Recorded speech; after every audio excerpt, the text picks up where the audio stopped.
Halo, siang teman-teman semuanya. Ya, hari ini kita bakal ada kedatangan Dr. Trevino lagi untuk bahas ginjal. Mungkin ginjal kan beberapa minggu emang udah pernah dibahas. Tapi mungkin di sekarang ini ada Dr. Trevino, kita akan bahas lebih dalam lagi tentang berbagai gangguan lah ya. Gangguan-gangguan untuk di ginjal, terus cara-cara mungkin penanganannya seperti apa. Dan nanti juga ada dijelasin sedikit tentang produk utamanya, SOP dan Utsukushi.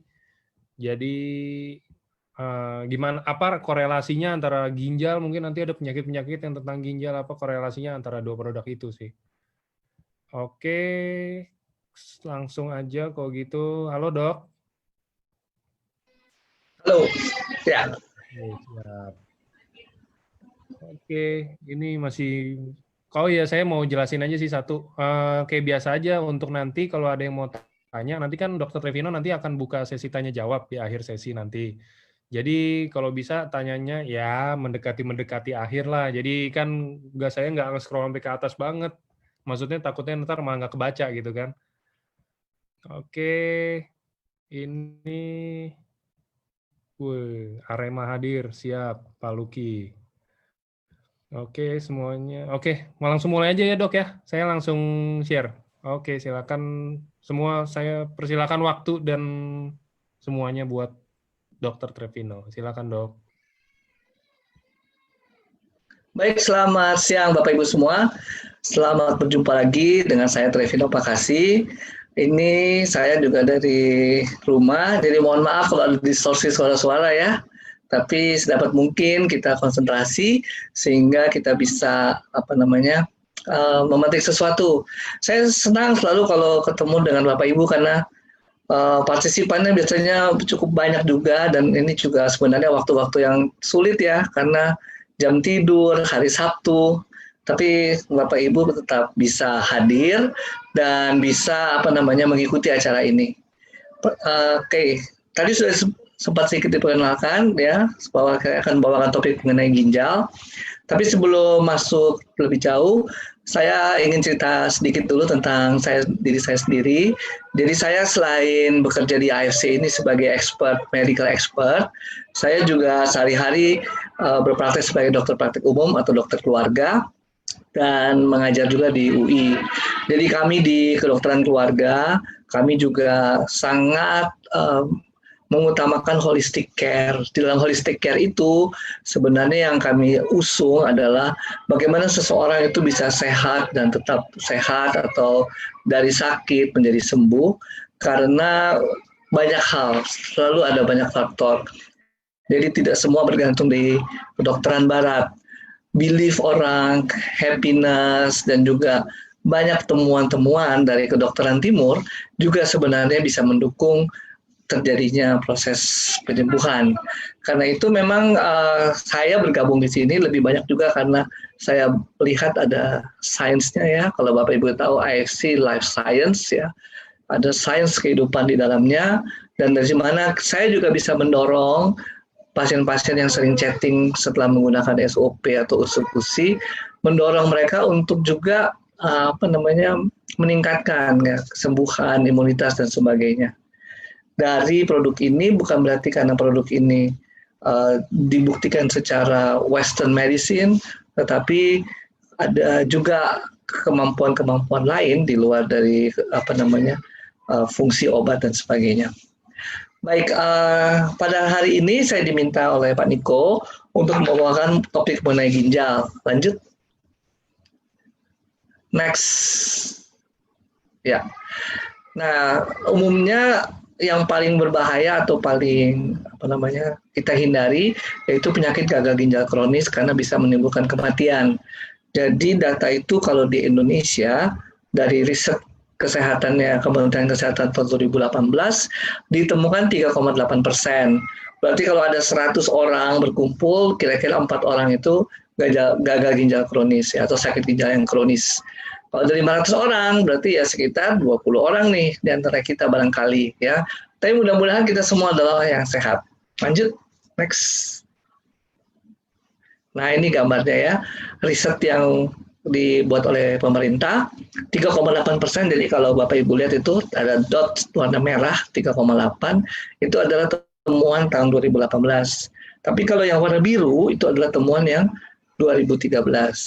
Nah ini kalau kita lihat yang paling tinggi ya 3,8, maaf ini per mil ya, tadi per persen. Saya juga agak confused ini ya, per mil atau per ini karena data teksnya bilang persen ya, tapi mungkin per mil lebih tepat. Nah kalau kita lihat di sini kita ada di Jakarta misalnya, di Jakarta itu mana ya Jakarta? Kok nggak ada gambarnya nih? Yang paling tinggi nih ya dari Kalimantan Utara ya. Kemudian DKI ini masih lumayan rendah ya di bawah angka nasional. Jadi ini adalah jumlah atau persentase atau per mil ya orang yang mengalami gagal ginjal kronis ya 3,8 per 1000 orang ya. Berarti kalau ada 500 sekarang 2 orang ya yang mengalami gagal ginjal kronis. Lanjut. Nah ini dia. Ini angka. Kalau yang ditanya ya pernah cuci darah apa tidak, ternyata dari responden itu ada 19,3% nih pernah cuci darah ya, yang berumur di atas 15 tahun, pernah didiagnosis gagal ginjal dan pernah cuci darah. Itu hampir 20% ya, seperlimanya, jadi cukup besar ya. Tapi juga mungkin terbatas orang itu mengerti sekali apa tidak ya tentang menjawab, dan itu paling tinggi di DKI. Siapa mereka? Lanjut, next. Mereka ini kebanyakan berusia nih, Bapak Ibu lihat ya, bar yang paling tinggi 65 sampai 74 tahun. Lalu diikuti usia 55 sampai 64 tahun. Kemudian turun lagi 45 sampai 54 tahun. Jadi yang paling tinggi memang usia-usia lansia ini, 65 tahun ke atas. Tapi masih ada juga yang umur 15 sampai 24 tahun ternyata mengalami gagal ginjal ya, per mil nih ya, 1,33 per mil. Lalu antara laki dan perempuan lebih banyak laki-laki, kemudian antara kota sama desa tidak ada bedanya. Mungkin karena pajanannya ya, penyakit-penyakit banyak dialami oleh laki-laki dibandingkan dengan perempuan yang membuat ke masalah ginjal. Lanjut, next. Nah, kebanyakan ya ini ya Anda lihat di sini antara yang belum pernah sekolah, tidak tamat ya SD atau tamat SD itu justru yang paling banyak mengalami penyakit ginjal kronis ya. Lalu di tengah-tengah nih yang SMP SMA turun, kemudian yang perguruan tinggi ya, tamat perguruan tinggi. Tapi paling banyak mereka yang tidak sekolah nih ya sampai tamat SD. Nah ini mungkin berhubungan ya dengan karakteristik dari kelompok masyarakat yang pendidikannya kurang, kadang-kadang berhubungan juga dengan tingkat pendapatan ya, sehingga kemudian dampaknya ke pola makan, pola hidup dan sebagainya, sehingga mereka lebih beresiko. Jadi bayangkan ya, udah kurang penghasilan, kurang pendidikan, sakitnya sakit cuci darah, itu nggak enak banget ya.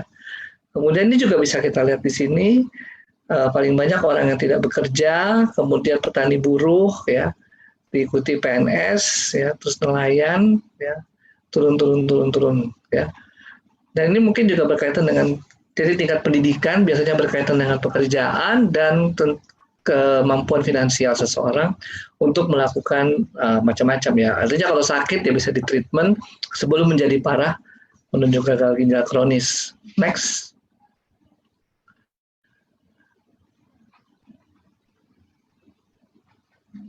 Ya, next.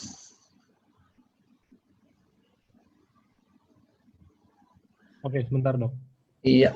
Jadi berikutnya ini sambil menunggu ya, saya bicara tentang ginjal. Jadi ginjal itu kita punya 2 sepasang ya, bentuknya kayak kacang, ada di pinggang kita di belakang. Gunanya apa sih? Pasti semua udah tahu bahwa gunanya untuk menyaring darah ya, menyaring darah sehingga mengeluarkan zat-zat yang tidak dibutuhkan tubuh.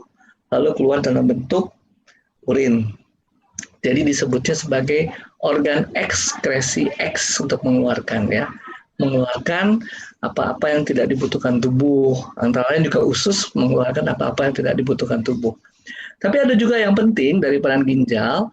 Jadi kalau Bapak Ibu pernah dengar vitamin D ya, vitamin D itu diubah ya diubah menjadi vitamin D aktif, salah satunya karena fungsinya ginjal. Kemudian juga selain vitamin D, dia juga menyuruh sumsum tulang untuk membuat sel-sel darah merah. Nah ini Bapak Ibu bisa lihat gambar di kanan bawah ini ya. Yang biru ini adalah pembuluh darah balik, vena, yang merah pembuluh arteri. Ya. Jadi ada 2 buah pembuluh darah nih yang masuk ke ginjal kita kiri dan kanan. Lalu ada satu saluran yang menuju kandung kencing. Yang bundar di bawah itu namanya kandung kencing. Jadi udah darah masuk ya ke ginjal, disaring, kemudian hasil saringannya dibuang ke kandung kencing dan dikeluarkan oleh tubuh dalam bentuk urin. Apa sih yang dibuang ya? Bisa macam-macam, bisa ion, ya mineral, yang kelebihan air pasti ya. Dan semua molekul-molekul kecil, bukan molekul yang besar. Itu kalau ginjalnya normal. Yang penting antara ureum itu juga nggak dibutuhkan tubuh dan itu dibuang. Lanjut. Nah ini dia, ya. Jadi perannya ginjal membersihkan darah, kemudian juga menjaga keseimbangan garam. Jadi maksudnya darah kita nih pH-nya dijaga ya, keseimbangan asamnya dijaga, menjaga keseimbangan garam tuh natrium, kalium itu juga dijaga oleh ginjal kita. Lalu ada hormon tadi yang saya bilang namanya eritropoietin, dia gunanya adalah untuk membentuk sel-sel darah merah dan juga menghasilkan senyawa aktif vitamin D yang aktif. Lanjut. Nah ini cara kerja ginjal ya. Kalau ginjal itu dibelah dari atas sampai bawah, kan kelihatan seperti ini. Ada pembuluh darah masuk nih yang merah, arteri, lalu yang udah bersih keluar di vena. Lalu masuk ke hati dan beredar ke seluruh tubuh lagi, dipompa oleh jantung. Bentuk saringannya seperti ini. Ini yang glomerulus. Nah, kalau sering lihat hasil lab ada LFG, laju filtrasi glomerulus. Glomerulus ini adalah penyaringnya ya. Setelah disaring kemudian masuk ke saluran-saluran ini namanya tubulus ya. Lalu ditampung semua paling kecil namanya paling besar masuk ke kandung kemih dan jadi urin ya. Di situ keluar sebagai urin. Nah ini dia ya, glomerulus ini yang sering sakit ya, sering. Tapi semuanya bisa menyebabkan sakit ya. Lanjut. Oke. Jadi kalau ginjal rusak apa yang terjadi? Produk-produk limbah ya yang harusnya dibuang tidak bisa keluar dan menumpuk di dalam tubuh kita sehingga menimbulkan permasalahan. Termasuk juga air tidak bisa keluar yang harusnya dikeluarkan sehingga kita bengkak ya. Kalau cuma berdiri aja bengkaknya di kaki. Kalau tidur bisa jadi tenggelam karena paru-parunya juga kena cairan ya. Terus kalau kelebihan cairan ya. Dan banyak yang memicu ya masalah ginjal tersebut seperti tekanan darah tinggi dan diabetes itu menginduksi terjadinya masalah ginjal. Lanjut, next. Jadi penyakit ginjal ini nggak boleh disepelekan ya, karena sebagian besar ya menyerang si penyaring tadi ya, nefron tadi, yang unitnya itu terdiri atas glomerulus dan tubulus ya. Kalau tidak diobati, fungsinya akan berkurang. Dan kadang kita nggak bisa tahu kenapa, karena si ginjal itu begitu efisien ya, ginjal kita tinggal satu masih bisa bekerja baik ya. Sedangkan cara kita melihatnya dari hasil lab, semua pasti udah pernah dengar ureum kreatinin ya. Ginjalnya masih satu, setengahnya rusak pun masih bagus ureum kreatininnya. Jadi nggak begitu kelihatan ya, kecuali kita bisa melihat laju filtrasi glomerulusnya. Lanjut, next. Nah, gangguan ginjal ini permanen, ya, jadi nggak bisa balik lagi, ya, nggak bisa balik lagi. Next ya.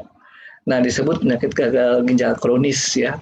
Artinya dia ginjalnya sudah gagal, tidak mampu lagi menyaring air, mengeluarkan garam, kalsium, kalium, dan sisa-sisa metabolisme yang lain, ya, seperti ureum dan kreatinin. Next. Gejalanya bisa macam-macam, jadi sakit perut, mual, muntah, ya, sering hilangnya nafsu makan, kemudian juga akhirnya gangguan tidur, perasaan lemah. Lemah ini juga disebabkan karena fungsi untuk menyuruh membentuk sel-sel darah merah bisa menurun karena ginjalnya sudah rusak. Ya. Kalau cairannya menumpuk, ya sakit dada, sesak napas, ya, dan kemudian karena ureum atau racun yang nggak bisa keluar, kulit gatal-gatal, ya. Kemudian juga bisa macam-macam. Jadi pengaruhnya bisa ke seluruh tubuh, karena seluruh tubuh itu punya hasil metabolisme yang seharusnya dibuang oleh ginjal. Karena nggak bisa kebuang ya balik lagi, ya, membuat suatu masalah di seluruh tubuh yang lainnya. Lanjut, next. Ya, ini faktor penyebab tadi sudah disebutkan, ada diabetes, tekanan darah tinggi, ya, ada glomerulonefritis, itu radang pada penyaringnya tadi, glomerulus, ya, glomerulus, ya. Kemudian bisa karena gangguan ginjal polikistik, jadi ada banyak kista di ginjalnya. Kemudian juga kalau ada sumbatan di saluran kemih berkepanjangan, rusak ginjalnya juga, ya. Sumbatan itu bisa menyebabkan reflux itu jadi cairannya balik lagi, yang harusnya keluar ke urin balik lagi ke ginjal, dan itu membuat retensi, artinya ginjalnya makin besar, ya, menjadi infeksi, bisa juga infeksi, dan itu merusak jaringan yang namanya nefron tadi, unit penyaring ginjal, penyaring darah tersebut, ya. Juga penggunaan obat-obatan bisa merusak ginjal dan menjadi penyakit gagal ginjal kronis. Next. Nah, apa nih masalahnya kita sekarang, ya? Kita yang hadir sekarang, juga mungkin teman-teman Bapak Ibu di luar sana atau yang ada di Facebook, ya. Apakah kita termasuk kelompok yang berisiko untuk mengalami gagal ginjal kronis? Kalau memang kita di dalam kelompok itu, bagaimana kita bisa mencegahnya? Karena nggak enak, yakin ya nggak enak. Meskipun Bapak Ibu punya BPJS, kemudian hemodialisa itu dibayar oleh BPJS, tetap yang namanya hemodialisa nggak enak, ya. Kita mesti berjam-jam tidur, ya, dan kita nggak bisa ngapa-ngapain kalau kita pergi, darah kita nggak dicuci, ya out kita, ya. Dan mau sampai kapan, ya, orang cuci darah terus, oke? Jadi itu permasalahan kita satu, ya. Apakah kita termasuk yang berisiko? Kalau kita bisa berisiko, kita masuk yang berisiko, apa yang harus kita lakukan untuk mencegah? Ya. Atau di tempat lain, sisi lain, mungkin kita sudah ada sebagian yang termasuk yang sudah sakit ginjal. Nah, gimana supaya mungkin tidak menjadi gagal ginjal kronis? Ya, yang satu dua orang yang masih sehat tapi berisiko. Yang ketiga orang yang sudah sakit tapi jangan sampai progres. Next. Itu permasalahan kita. Nah, oke. Sekarang kita mulai dengan penyakit-penyakit apa yang bisa membawa ke penyakit gagal ginjal tadi. Ya, next. Nah, ini infeksi. Infeksi itu bisa di mana aja, ya. Memang di sini disebutkan bakteri, paling sering bakteri, paling banyak juga terjadi pada perempuan karena bakteri lebih bisa naik, ya, ke saluran kemih perempuan, uretra, itu karena pendek, ya, dibandingkan laki-laki punya lebih panjang. Jadi bakteri lebih gampang menginfeksi kandung kemih wanita daripada kandung kemih laki-laki. Lalu dari situ si bakteri bisa menyebar lagi kalau ada cairan reflux dan sebagainya. Tapi bakteri pun bisa menyebar dari darah, ya. Dan yang juga lagi seru-serunya sekarang COVID-19, ya. Katanya juga ada fase di mana virus masuk di dalam darah dan bisa menyerang organ-organ tubuh. Itu infeksi. Lanjut, next. Ya, macam-macam ciri-cirinya. Jadi ada yang darah keluar kalau emang ada perdarahan, ya. Kemudian bisa bentuknya jadi kotor, keruh, ya, kadang ada baunya. Yang pasti juga mungkin dia merasa tidak nyaman atau rasa sakit, ya, di daerah ginjal.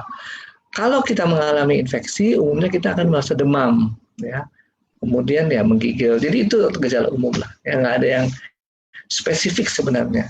Tapi kita bisa memikirkan ke arah ginjal karena dari misalnya keluhan di saat berkemih dan sebagainya. Next. Nah, kenapa nih seseorang bisa berisiko?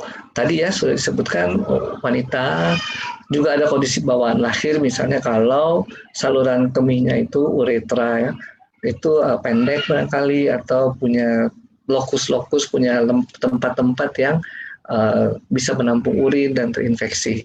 Ya. Atau ada sumbatan dari saluran kemih sehingga cairan nggak bisa keluar. Biasanya ini penyakit batu, makanya tadi gejalanya juga kadang-kadang ada yang keluar darah. Ya.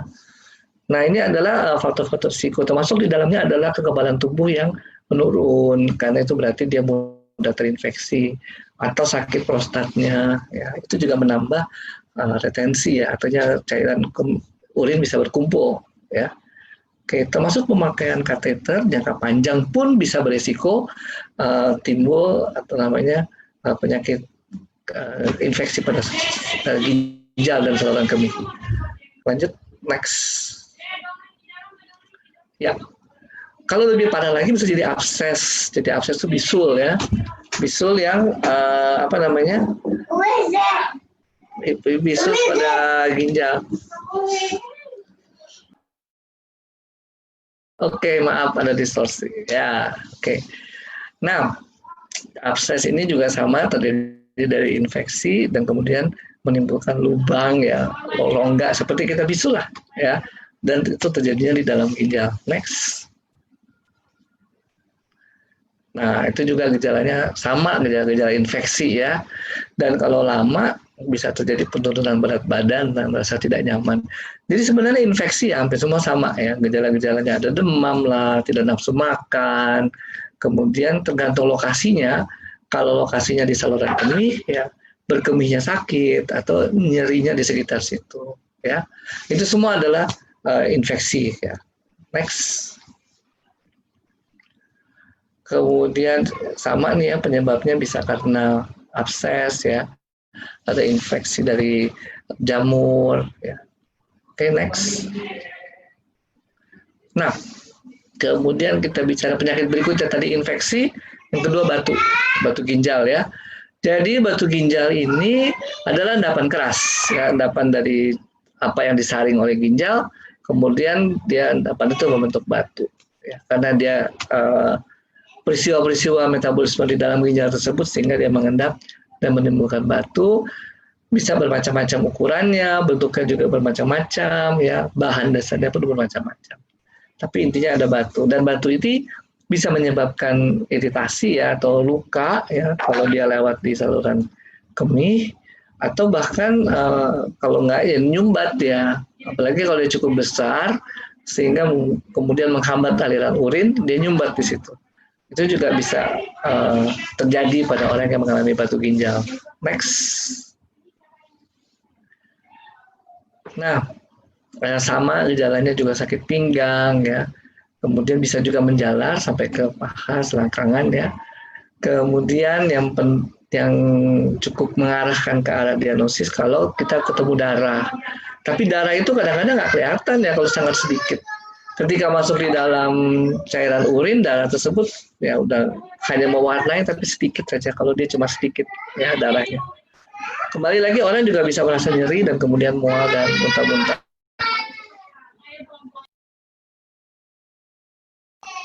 Next. Ya, ini dia nih faktor risiko batu ginjal ya. Bisa karena kalsium ya, ada juga bawaan, ada kekurangan cairan ya. Kemudian macam-macam lagi. Mohon maaf nih ada distorsi. Oke, next. Ya, tadi penyakit pertama tadi infeksi, kedua batu ginjal, yang ketiga kita bicara kanker. Kanker pada ginjal ya, itu kanker yang karsinoma atau kanker yang ganas, itu juga dasarnya dari sel-sel yang ada di ginjal itu pun bisa menyebabkan terjadinya kanker. Next. Ya. Gejalanya juga bisa mirip-mirip dengan yang lain, kencingnya berdarah. Tapi yang berbeda mungkin kalau kankernya cukup besar, kita akan bisa melihat pembengkakan atau pembesaran di daerah ginjal tersebut ya. Kalau itu kankernya cukup besar. Yang lainnya tentu pengaruh ke lemah, lesu, tidak bertenaga itu karena fungsi ginjal yang tadi yaitu untuk memacu pembentukan sel-sel darah merah mungkin sudah nggak berjalan. Di luar dari itu orang-orang yang kanker biasanya juga nafsu makannya menurun ya. Kemudian terjadi penurunan berat badan, kadang ada demam, ya itu semua sebenarnya dalam lingkup besarnya itu adalah reaksi radang ya, reaksi radang oleh sel-sel kanker mungkin, reaksi radang oleh karena stres oksidatif, reaksi radang oleh karena infeksi, ya. Oke, itu semua adalah gejala-gejala yang sifatnya umum terjadi karena peradangan. Next. Nah, faktor penyebab ginjal ini bisa macam-macam ya. Jadi oke, ini suaranya cukup jelas nggak ya? Agak di rumah sih soalnya pasti banyak distorsi nih. Halo? Ya. Jelas dok, Oke. aman dok. Ya. Jadi banyak faktor penyebab ya, misalnya seperti obesitas, darah tinggi, riwayat keluarga, itu semua faktor-faktor yang bisa menyebabkan risiko terjadinya kanker. Sekali lagi, kanker itu jalan ceritanya itu sebenarnya masih tanda tanya, ya. Para dokter juga masih, atau para ahli ilmuwan masih terus meneliti ya, kenapa bisa terjadi kanker. Kenapa kalau misalnya orang tua saya kanker usus, kenapa saya nggak kanker usus, bisa kanker payudara, bisa kanker ginjal dan sebagainya. Jalan ceritanya banyak sekali ya, dan nggak mudah untuk menemukannya. Tapi kita bisa melihat risiko, misalnya pada orang-orang dengan keluarga yang menderita kanker, atau kita sudah tahu bahan-bahan kimia tertentu, radiasi tertentu mempengaruhi, sehingga kalau dalam riwayat pekerjaan orang-orang ternyata mengalami terpajan bahan-bahan kimia tertentu, mungkin sekali berisiko terjadinya kanker dan selanjutnya. Lanjut, next. Nah, oke, tadi ginjalnya apa aja tadi? Infeksi. Yang kedua adalah batu. Yang ketiga adalah kanker. Yang keempat adalah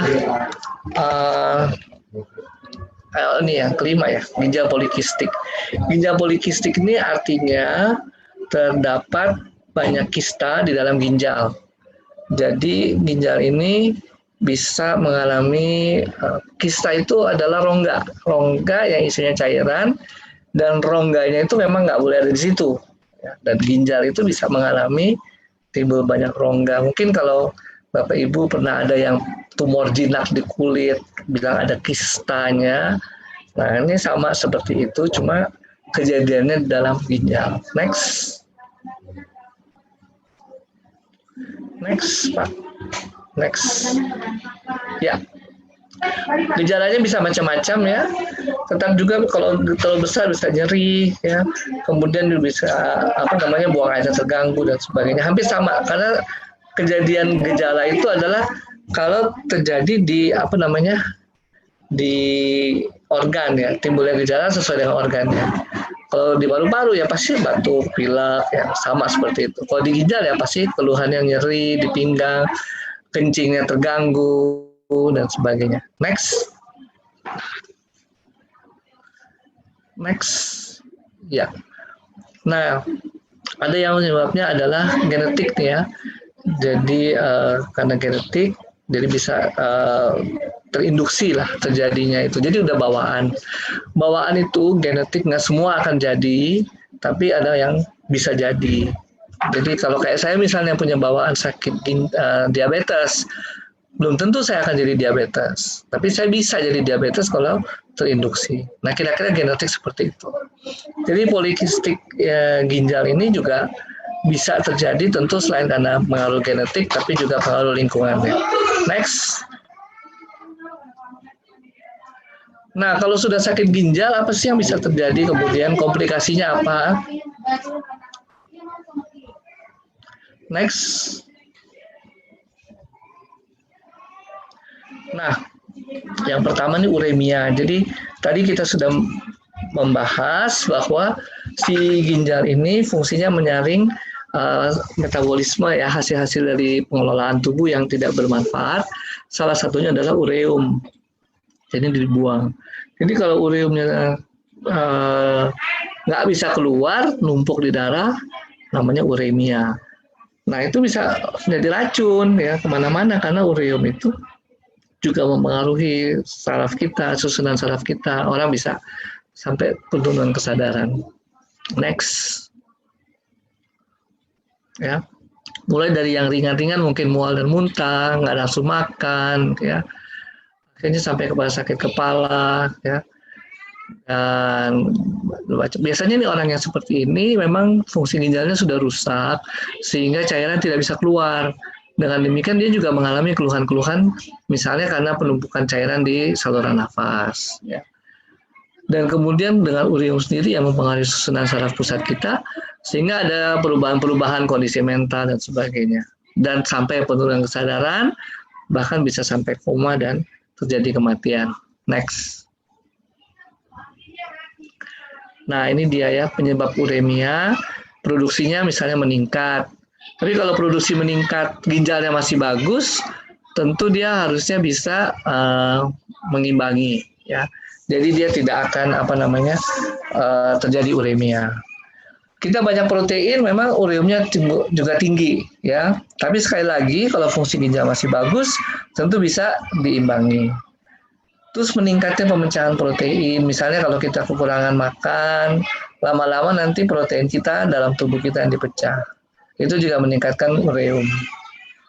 Pendarahan saluran cerna dan penggunaan obat-obat tertentu juga meningkatkan pembentukan ureum di dalam tubuh kita. Next. Nah, kalau ginjal tidak bisa mengeluarkan cairan, apa yang terjadi? Cairan numpuk ya di dalam darah kita. Keluar bahkan ke jaringan. Pasti yang kelihatan gampang adalah kaki misalnya, karena kita posisinya berdiri sehingga kakinya bengkak ketahuan, atau perutnya membengkak, itu bisa juga terjadi ya. Jadi cairan. Tapi kalau cairannya terus numpuk terus ya, bahkan bisa mengisi paru-paru kita. Jadi sesak napas, gagal ginjal, dampaknya ke gagal jantung maksud saya. Dampaknya ke gagal jantung. Next. Nah, kemudian juga darah tidak bisa disaring ya. Tadi ada ion mineral ya, termasuk kalium bisa meningkat dalam darah, dan dampaknya juga ke jantung, dampaknya ke aliran listrik di dalam sel-sel kita ya. Kalau kalium dan natriumnya meningkat. Next, lanjut. Nah, ini ya. Penyakit jantung, jadi dampaknya juga bisa ke jantung. Jadi gini, cairan volumenya sudah tertentu di dalam darah kita. Juga kebutuhan natrium, kebutuhan kalium, itu semua tertentu ya. Siapa yang mengatur? Salah satunya ginjal. Ginjal akan mengeluarkan itu semua ya.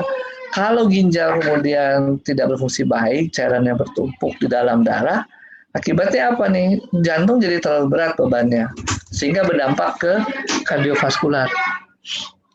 Ya, penyakit kardiovaskular. Oke, nah jantung kita bebannya terlalu meningkat, terjadilah gagal jantung tadi, ya. Kemudian bisa menumpuk juga di paru-paru kita, sehingga sesak napas. Oke, next. Nah ini dia ya penyakit jantung. Next. Kemudian tadi anemia. Jadi salah satu fungsi ginjal adalah dia menyuruh sumsum tulang untuk membentuk sel-sel darah merah. Ada hormon yang namanya eritropoietin. Nah, eritropoietin itu kalau menurun, tentu komando buat sumsum tulang memproduksi sel-sel darah akan menurun juga. Sehingga kemudian secara umum terjadi anemia. Bapak Ibu akan sering menemukan, mungkin ada saudara atau teman-teman, mereka yang gagal ginjal kronis dan kemudian tidak berfungsi baik ya ginjalnya, kebanyakan juga terjadi anemia. Ya, anemia karena gagal ginjal. Bisa lebih turun ya ininya, jumlah Hb-nya. Lanjut, next. Nah ini yang lain ya, daerah seks bisa berkurang, yaitu karena rangkaian dari pengaruh hasil metabolisme yang tidak bisa dikeluarkan oleh tubuh kita. Next. Terakhir juga timbul kerusakan dari sistem saraf pusat kita ya, karena metabolit yang tidak bisa dikeluarkan tadi menumpuk menyebar melalui darah ya ke seluruh jaringan termasuk di otak ya. Orang yang mengalami uremia kemudian terlalu lama-lama juga akan jadi koma karena fungsi dari otaknya terganggu. Next. Kemudian juga terjadi respon kekebalan tubuh yang menurun. Next. Juga ke jantung terjadinya radang ya di sekitar jaringan jantung. Next, perikarditis. Ya, bisa berkomplikasi juga kehamilan. Jadi orang yang sakit ginjal kemudian hamil ini berbahaya ya, karena bisa memperberat ya, memperberat sakit ginjalnya. Next. Nah, oke. Jadi tadi dari awal ya, saya menerangkan sedikit tentang ginjal dan kerja ginjalnya. Kemudian yang kita hindari itu adalah gagal ginjal kronis. Karena dengan gagal ginjal kronis kita harus cuci darah selama-lamanya sampai kita ya, kalau kita nggak mau cuci darah lagi kita meninggal. Katakan seperti itu. Lalu apa sih yang menyebabkan gagal ginjal kronis? Secara umum ya, yang paling sering itu hipertensi dan diabetes. Tapi juga ada penyakit-penyakit yang langsung mengenai ginjal yang kemudian merusak jaringan ginjal. Misalnya radang, ya, infeksi, kemudian timbulnya batu, ada kanker pada ginjal, ada kista pada ginjal. Itu semua adalah yang merusak jaringan ginjal yang fungsinya menyaring darah ya, dan membuang zat-zat yang tidak dibutuhkan tubuh lagi. Nah, apa akibatnya tadi? Kalau ginjalnya sudah rusak, urium meningkat di dalam darah, yang berpengaruh ke otak juga sampai kepada koma dan fatal. Yang kedua, kita juga terpengaruh pembentukan sel-sel darah merah, bisa jadi anemia, kemudian mempengaruhi lagi yang lain-lain ya, yang lain-lain yang termasuk karena metabolisme tubuh ya. Nah, sekarang kita berbicara, karena ini adalah suatu presentasi bersponsor, jadi mungkin kita juga tetap juga menghargai dan AFC yang sudah menolong kita bisa bertemu pada siang hari ini ya. Jadi kita sudah tahu bersama AFC Asayama Family Club ini mengeluarkan 2 produk ya, SOP 100 plus ya.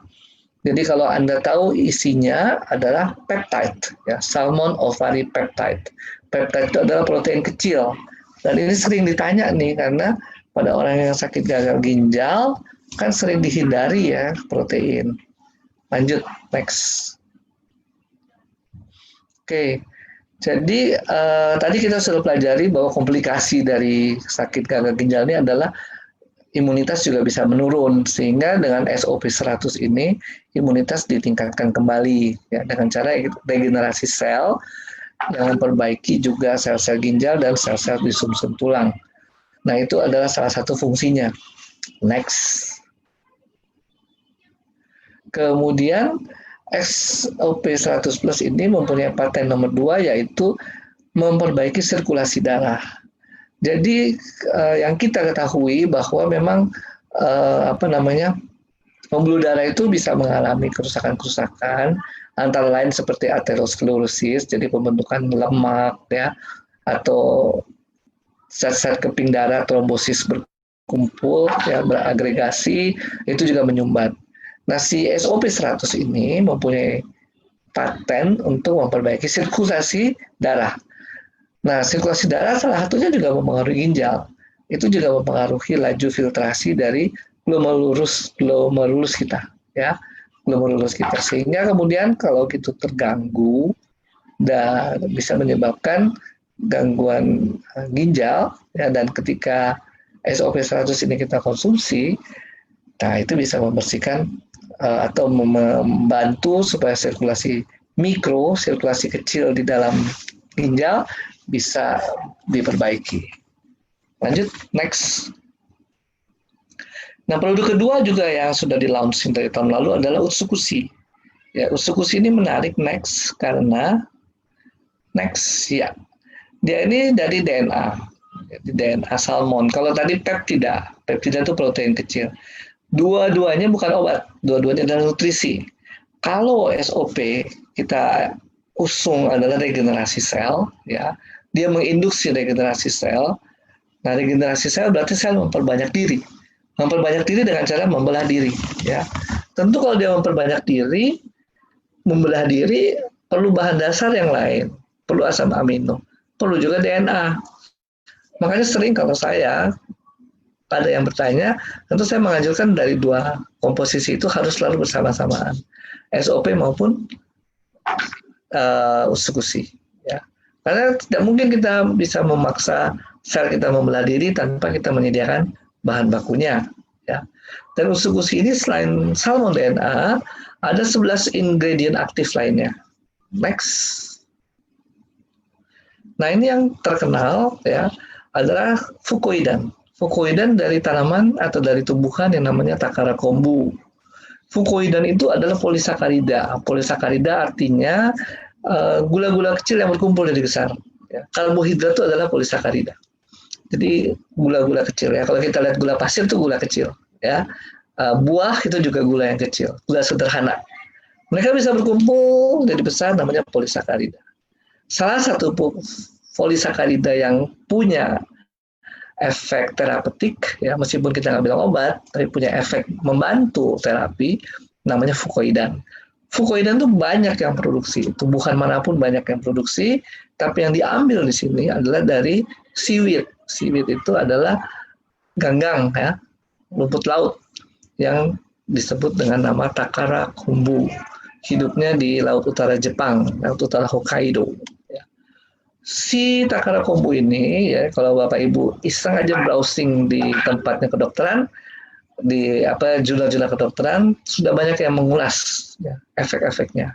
Antara lain punya efek anti-tumor activity, kemudian anti-influenza activity, anti-thrombotic activity, tissue regenerative activity, lalu inhibitory activity against Helicobacter pylori infection. Yang pertama nih anti-tumor activity. Kalau ginjal kita rusak karena cancer, ya sebenarnya dengan pemberian si Utsukushi ini tentu akan membantu mengurangi ya kerusakan oleh cancer tersebut. Tapi tentu saja kecepatan si Utsukushi ini dibandingkan dengan cancer ya katakan nggak equal ya, karena si cancer udah start duluan 10 tahun mungkin, sehingga ketika ketemu terdiagnosis cancernya udah gede ya. Sementara pada saat kita baru ketahuan cancer, Utsukushi yang diberikan akhirnya nggak equal nih startnya, jadi ketinggalan, sehingga seharusnya cancer pun harus segera ditanggulangi dengan cara yang sudah diajarkan oleh Western medicine ya. Dan si Utsukushi ini menjadi ajuvan ya. Oke, itu untuk sifat anti-tumor activity dari Takara kombu fukoidan. Ada efek namanya anti-influenza activity, nanti saya jelaskan di belakang. Lalu ada tissue regenerative activity, ya. Kemudian yang Helicobacter ini tidak terlalu relevan dengan pembahasan kita ginjal. Nah, ada anti-thrombotic activity. Ini sesuatu yang penting, ya. Thrombotic, ya, trombus itu adalah kumpulan dari sel-sel keping darah ya, kemudian semua berkumpul menyumbat ya dengan aktivitas antitrombotik, aktivitas mengurangi terjadinya pengumpulan dari si keping-keping darah yang menyumbat darah. Tentu ini sangat membantu untuk memperbaiki peredaran darah. Memperbaiki peredaran darah. Jadi kan kalau udah seperti ini nih, ya, kadang-kadang kita udah nggak tahu, kita nggak bisa menyadarinya. Terjadi trombus. Trombus itu adalah penyumbatan dari saluran pembuluh darah oleh si trombosit tadi. Ya, bisa terjadi di mana-mana di seluruh tubuh kita dan kita nggak tahu di mana terjadinya dan tidak terasa juga. Kenapa tidak terasa? Karena tidak terjadi kerusakan jaringan yang menginduksi saraf. Kalau menginduksi saraf baru kita tahu, oh sakit nih, nggak enak. Nah, itu baru kerasa.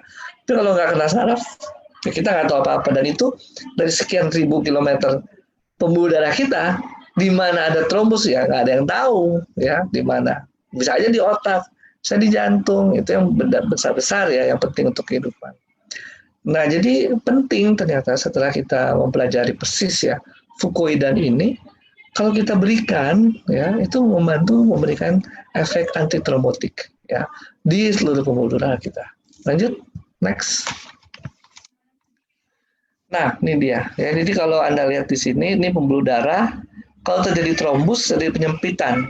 Penyempitan ini yang membuat tekanan naik ya.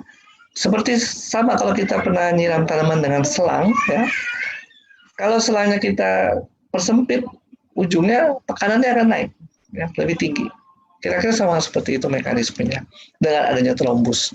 Sehingga kemudian orang yang mengalami trombus ya akan terjadi sakit hipertensi ya. Dan kalau trombus yang terjadi di ginjal double deh hipertensinya ya. Selain karena trombusnya juga karena ginjalnya. Next. Nah, sifat dari usukusi lain yaitu juga dari Takara Kombu tadi ya, punya aktivitas regenerasi sel atau jaringan ya. Kalau yang SOP melalui mekanisme IGF, insulin-like growth factor. Nah, kalau yang usukusi melalui aktivitas HGF, hepatocellular growth factor. Karena dia dibuktikan mempunyai efek ini, ya. Nanti kalau Bapak Ibu mempelajari juga boleh tanya saya sama Niko bahannya ya. Jadi ada yang penelitian pada laboratorium, ada penelitian dilakukan di orang, ya. Nah, penelitiannya meskipun di laboratorium, tapi sudah cukup memberikan suatu efek ya, atau suatu bukti ya bahwa ini memperbaiki banyak ya. Jadi si fucoidan ini dari Takara Kombu memperbaiki jaringan tisu ya dengan mengeluarkan HGF tadi ini. HGF ini bisa berfungsi di mana saja. Ternyata bisa berfungsi di kidney ya, kidney, lung, kemudian blood vessel, jadi pembuluh darah, kulit dan lain-lain ya. Jadi ini semua adalah manfaat dari usukusi berkaitan dengan topik kita ginjal pada hari ini. Next.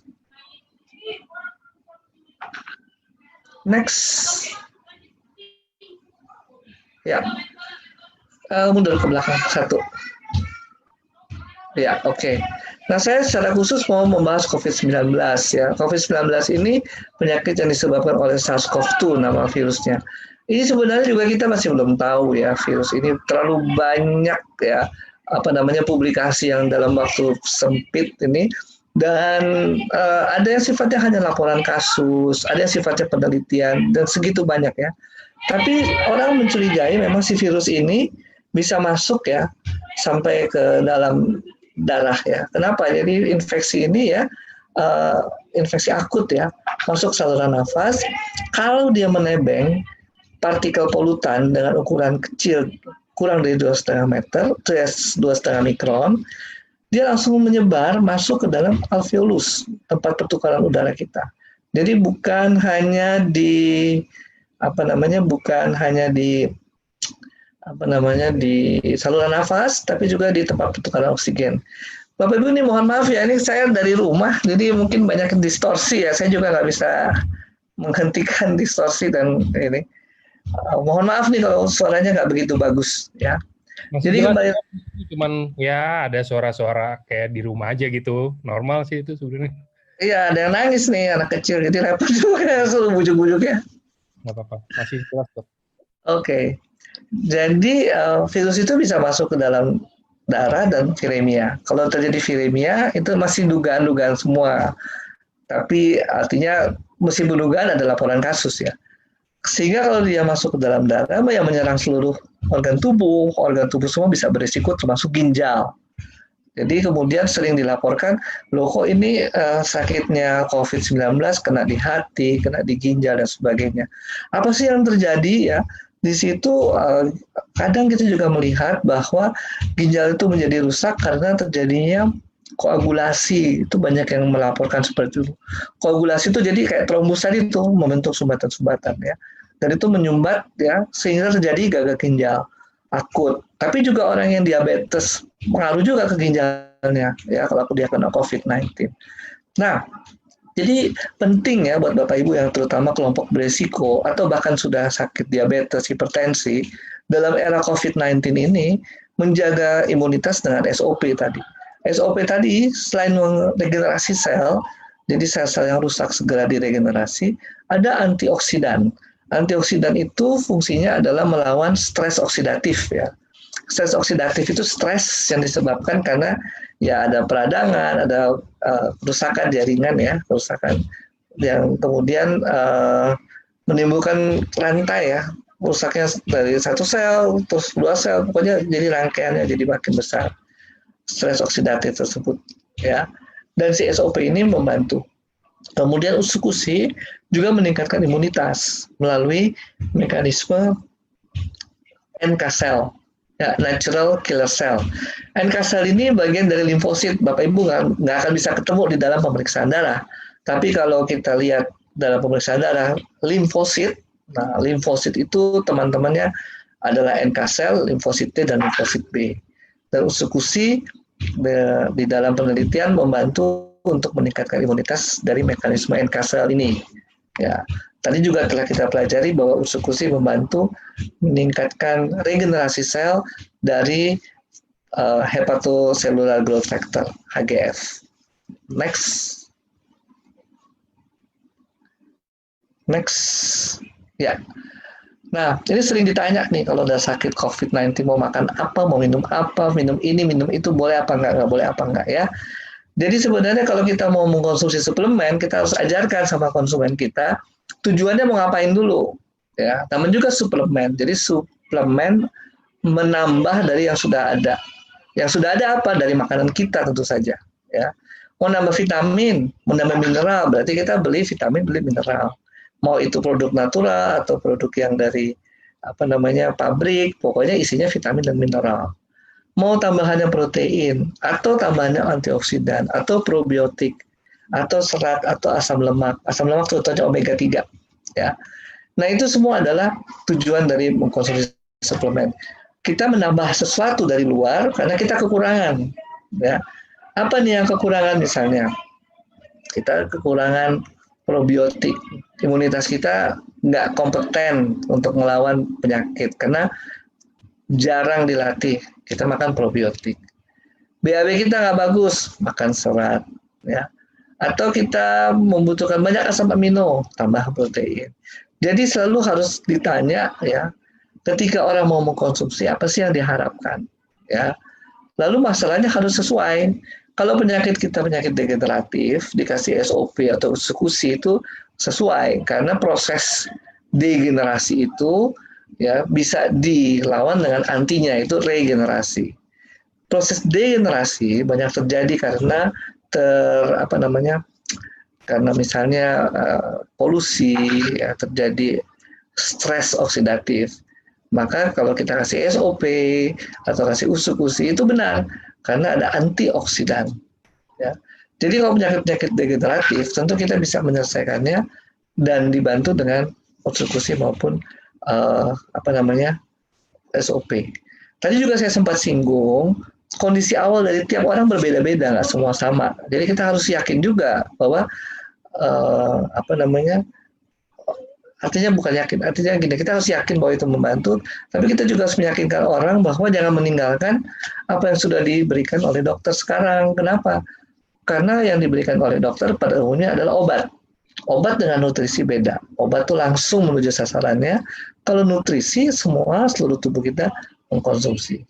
Ya. Lalu yang harus disesuaikan lagi ya, kalau ini penyakit operasi, ya harusnya dioperasi. Jarang kalau penyakit operasi sembuhnya tanpa dioperasi, ya mungkin bisa, tapi mungkin butuh waktu lebih lama, ya. Atau ya perlu, artinya kerugian yang ditimbulkan mungkin akan lebih panjang. Contohnya nih patah tulang. Patah tulang, operasi aja pasang pen, gitu. Kalau nggak dipasang pen, bisa juga, nyambung juga tulangnya, tapi lama. Atau jadi bengkok. Nah, itu kemudian harus kita pelajari betul masalah yang dihadapi oleh konsumen kita apa. Ya. Kalau penyakitnya genetik udah pasti susah, karena seluruh tubuhnya ya memang sudah seperti itu cetakannya, ya, dan tidak akan mungkin bisa diselesaikan. Tapi yang bisa kita buat dengan SOP ataupun eksekusi adalah mengurangi progresnya, mengurangi dampak dari gangguan atau masalah genetik tersebut. Misalnya nih, ya, thalassemia itu penyakit genetik, sampai kapanpun nggak akan sembuh. Tapi kalau thalassemia itu menyebabkan anemia dan kemudian menyebabkan bagian tubuh tertentu kekurangan oksigen, terjadi kerusakan, terjadi stres oksidatif, SOP bisa membantu. Jadi Bapak Ibu ketika menawarkan ya produk ini juga harus pikirkan kira-kira mereka ini maunya apa. Konsumen kita apa sih yang mereka harapkan ya. Kalau bilang mau sembuh itu apa sih? Ya, sembuh itu harus lebih detail lagi. Oke, itu mungkin sedikit tips ya. Kita harus menjawab kebutuhan orang. Jadi jangan sampai kita overclaim ya dan malah akhirnya merugikan sendiri. Next. Nah, Ini yang kita harus capai bersama, health ya, kesehatan, baik fisik, mental, spiritual, dan sosial untuk hidup produktif ya. Bapak Ibu bisa lihat di gambar-gambar selalu kalau orang sehat itu gambarnya badannya juga slim ya, tubuh mukanya ceria ya, selalu pakai pakaian yang sport ya, sporty gitu ya. Jadi ciri-ciri khasnya apa sih? Orangnya happy, orangnya juga berarti sehat mentalnya ya, badannya juga sehat fisik dan kemudian orangnya aktif kelihatan seperti itu. Dan yang penting lagi adalah produktif dan sejahtera. Jadi kita ini dalam track yang tepat di AFC ini karena kita menjaga kesehatan fisik kita, kita mendapat teman-teman yang sama, pikirannya sevisi sehingga mentalitas kita terpelihara, ya, sosial kita juga terpelihara dan kita hidup produktif.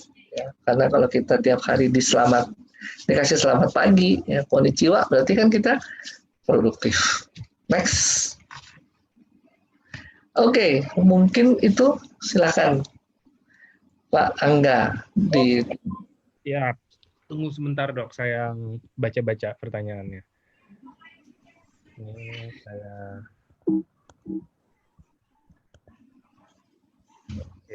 stop share dulu biar dokter mukanya kelihatan.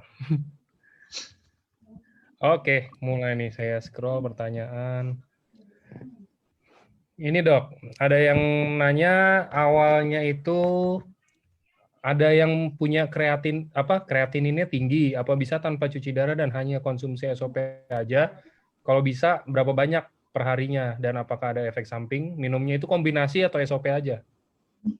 Oke, jadi kreatinin tinggi ini kan udah kerusakan ginjal atau bukan, itu juga ya mesti dilihat.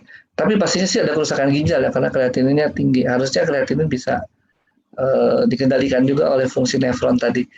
Nah, apa namanya penyebabnya apa dulu? Kita juga harus dikasih tahu. Tadi kan ada yang kita apa namanya bahas bersama-sama penyakit dari apa namanya sistem tubuh misalnya seperti hipertensi maupun diabetes atau penyakit yang lokal di ginjal.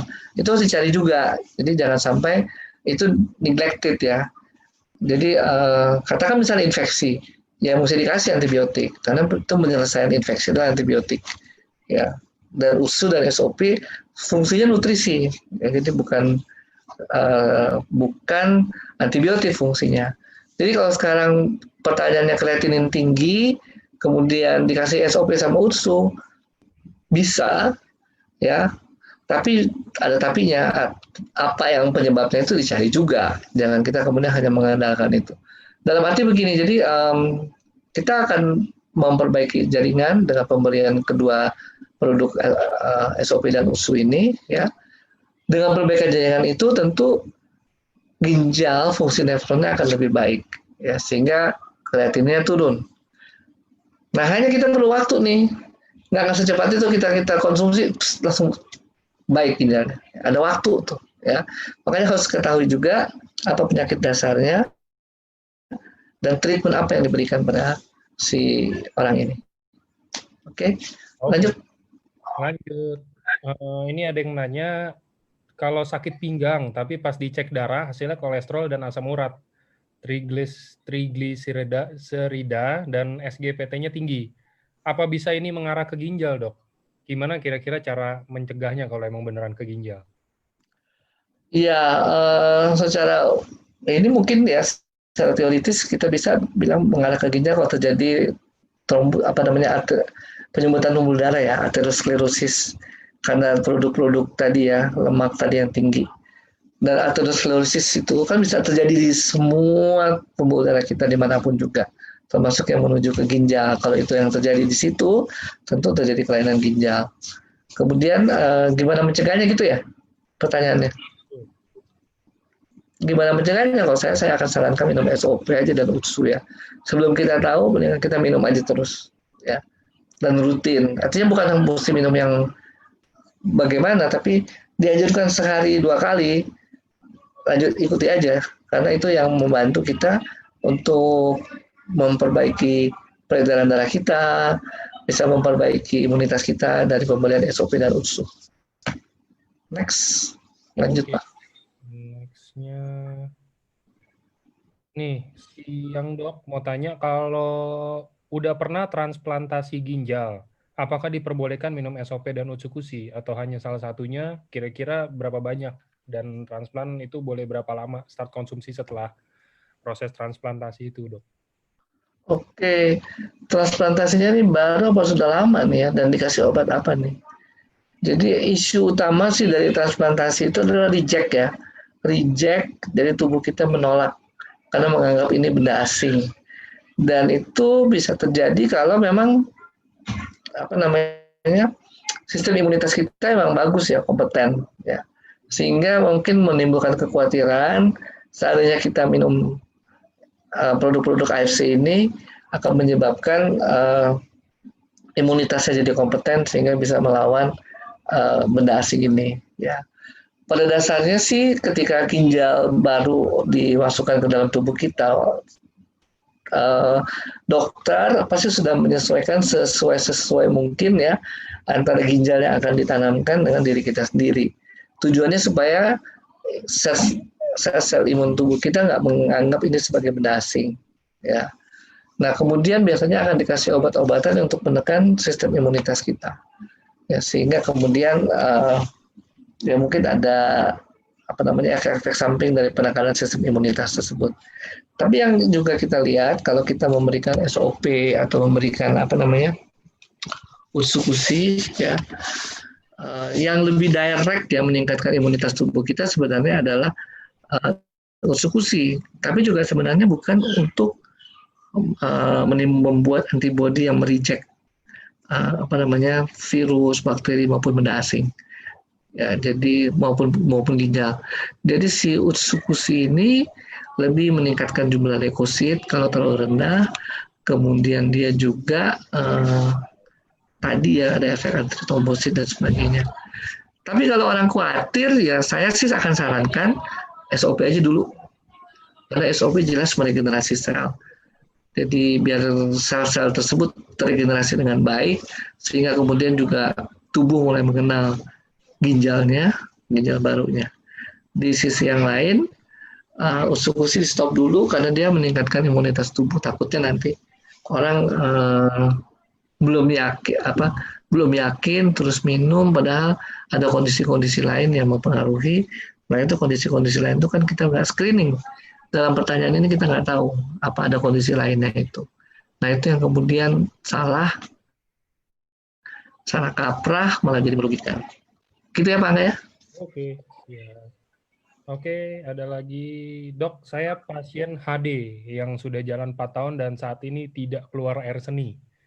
Apa dengan konsumsi SOP 100 plus dapat menormalkan URCR serta lepas dari HD dengan konsumsi SOP? Untuk proses detoksnya itu apakah keluar melalui air seni dan kira-kira berapa banyak untuk konsumsi SOP 100-nya per harinya? Ya,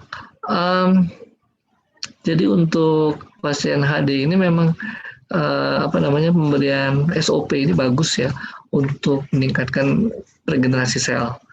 Jadi kalau detoksnya itu berarti efek dari antioksidan tadi yang diberikan ya. Tentu kalau kita sudah cuci darah kan nggak tiap hari, mungkin 2 atau 3 kali seminggu.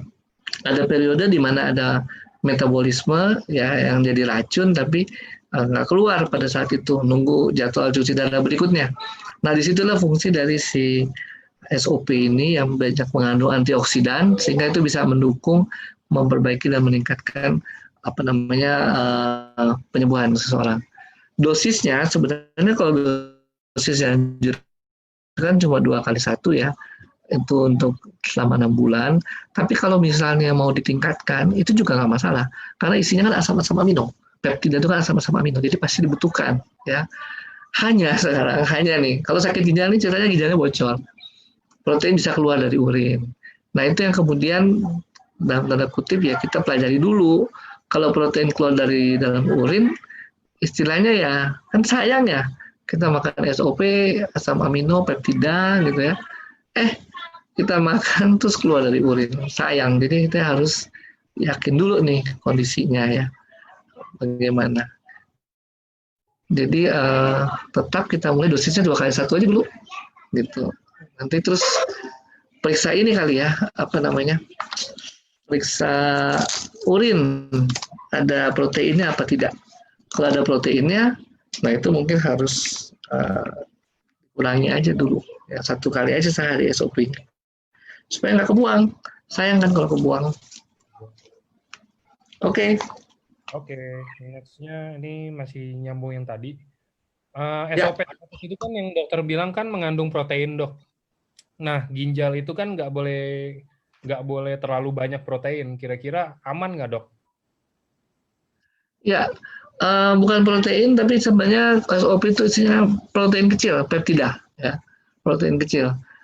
Aman dan tidak aman. Jadi gini, khawatirnya kan kalau protein itu keluar ya, kemudian dia menumpuk cairan, jadi menyebabkan cairan. Tapi itu protein besar, bukan peptida yang menyebabkan penumpukan cairan. Nah, protein-protein besar itu memang kita coba hindari. Kemudian si peptida ini, kalau kita makan sesuai dosis ya, dan kita juga punya cukup nutrisi, tentunya dia malah akan menginduksi regenerasi sel. Tapi kalau kita kekurangan protein dalam dietnya, saya sih curiganya nih, SOP kita diurai nih, asam aminonya diambilin untuk kepentingan tubuh yang lain. Tapi curiga nih saya nggak tahu persis ya, karena kan kita mesti bikin penelitian. Cuma logikanya gitu, kalau tubuh kita kekurangan protein, terus kita masukkan peptida seperti SOP ini, kemungkinan besar sih dia tubuh akan mengolah itu kalau kita tidak cukup protein. Makanya saya selalu anjurkan setiap kali kita makan SOP ini ya gizinya harus diatur, bukan apa-apa ya, supaya fungsi itu optimal, ya, nggak kurang, ya. Mungkin itu ya yang bisa saya sampaikan. Oke. Oke, ini ada lagi yang tanya, kalau sedang konsumsi obat ginjal, kira-kira konsumsi SOP-nya itu gimana? Mungkin setelah atau sebelumnya, Dok? Obatnya apa yang ada ya, nggak disebut ya. Nggak disebut. Oke, secara umum aja saya jawab ya. Kalau kita mau konsumsi obat, saya sendiri sering menganjurkan dikasih jarak setengah jam lah, ya. Tapi kalau misalnya mau pun sudah makan, ya baru kita minum SOP atau usul itu juga baik ya. Tapi bukan direct ya, artinya mungkin kita tunggu istilahnya pengosongan lambung ya, 2-3 jam kemudian.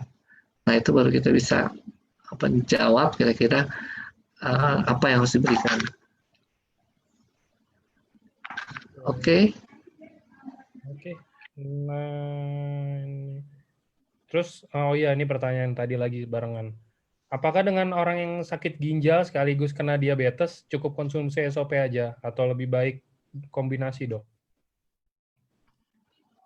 Orang yang ginjal karena diabetes gitu ya, kayaknya ya. Kalau dia bilangnya sekaligus diabetes, ya mungkin karena ginjal kali ya jadi diabetes.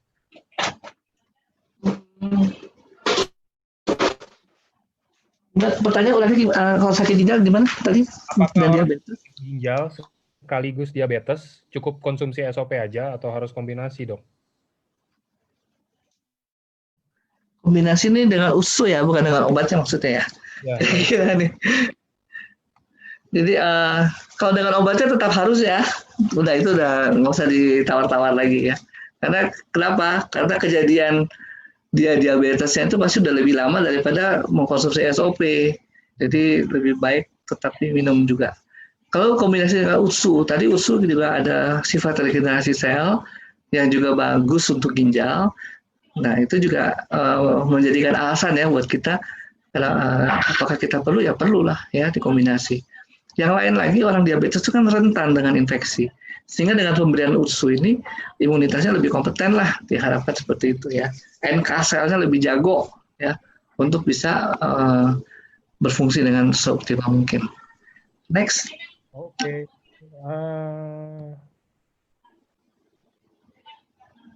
Usia 60 tahun menderita polisitemia vera, menyebabkan limpahnya bengkak. Apabila HB-nya tinggi, harus buang darah sampai 1 liter supaya normal. Apakah bisa diterapi dengan minum SOP 100, Dok? Iya, saya kalau kayak gini mendingan japri ya, karena kan keterangannya cuma sepotong ya. Saya nggak terlalu ngerti juga seluruh ininya, seluruh kejadiannya. Nanti saya bilang iya apa enggak, padahal ininya kasusnya apa kan gitu. Polisitemi ini artinya kebanyakan ini sel-sel darah dalam tubuhnya, kenapa produksi meningkatnya. Harusnya dikaji lagi nih kenapa. Sebelum menjawab mau saya dikasih SOP atau ini. Mendingan japri aja tuh, Mas Angga. Oh iya, boleh ke saya aja, nanti saya kasih nomor. Nanti salah kasih info, kita nggak ngerti masalah sebenarnya apa. Oke.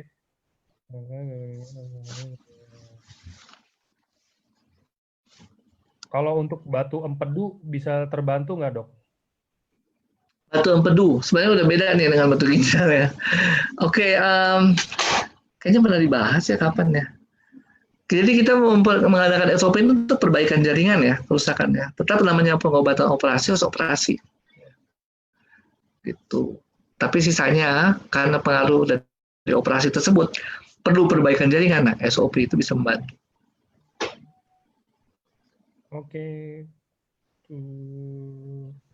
Mau nanya, untuk sindrom nefrotik dengan konsumsi obat kortikosteroid berkepanjangan, apa bisa sembuh dengan konsumsi SOP 100? Ya, sembuh ini jawab pertanyaan tricky ya. Harus diperjelas lagi namanya sembuh ini apa. Japri aja lah ya. Gitu. Tetap kita kembali ke fungsinya, regenerasi sel dan meningkatkan imunitas ya untuk usus-usus. Juga ada antioksidan di dalam produk-produk tersebut. Japri aja nanti Mas Angga ya, yang ini. Oke. Oke.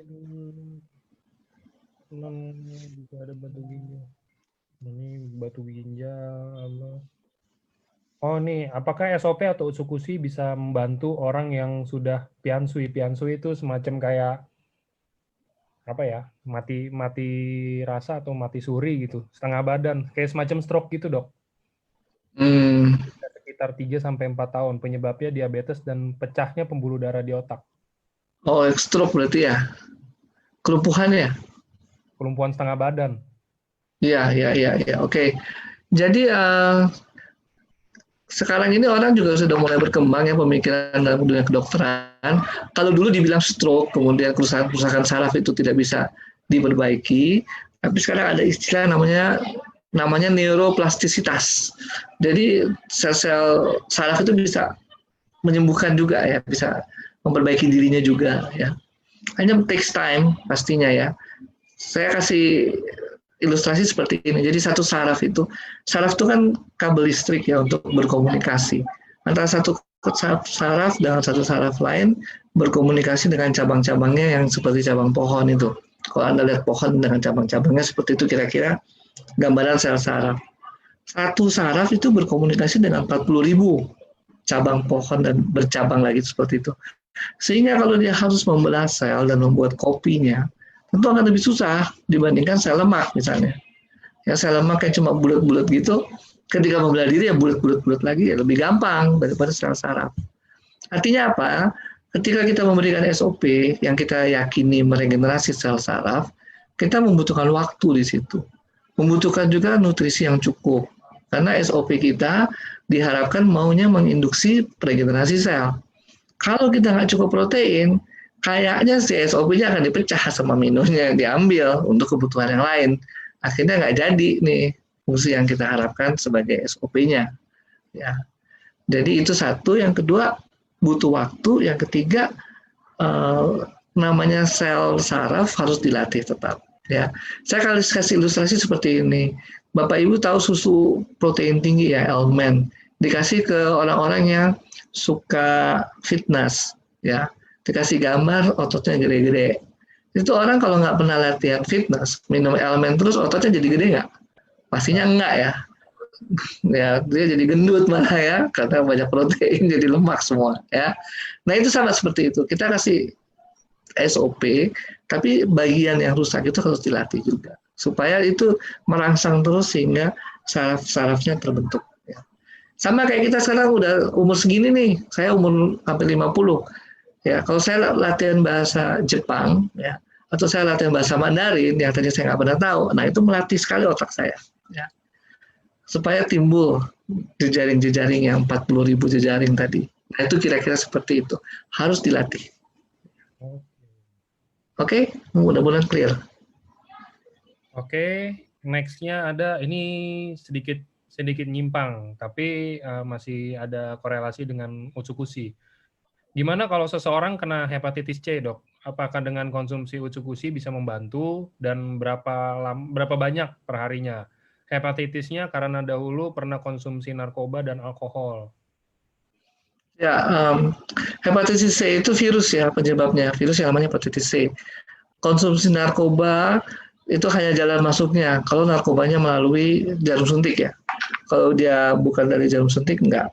Kemudian alkohol. Cerita alkohol itu memang mengarah ke kerusakan hati. Karena alkohol bertumpuk ya di dalam hati, jadi hatinya terjadi perlemakan. Jadi kerusakan hati pada si orang ini bertumpuk ya. Alkoholnya juga, hepatitisnya juga. Ya. Nah, kalau kita lihat di sini, si Utsukushi ini memang punya klaim meningkatkan atau menyembuhkan hepatitis C. Jadi itu adalah karena fungsi dia meregenerasi sel, terutama dari fungsi HGF-nya tadi ya, hepatocellular growth factor tadi. Kemudian dari fungsi meningkatkan imunitas. Imunitas itu dia melatih NK cell, natural killer cell, sehingga lebih kompeten untuk mengenal sel-sel yang terinfeksi virus ya, kemudian sel-sel itu dibunuh ya.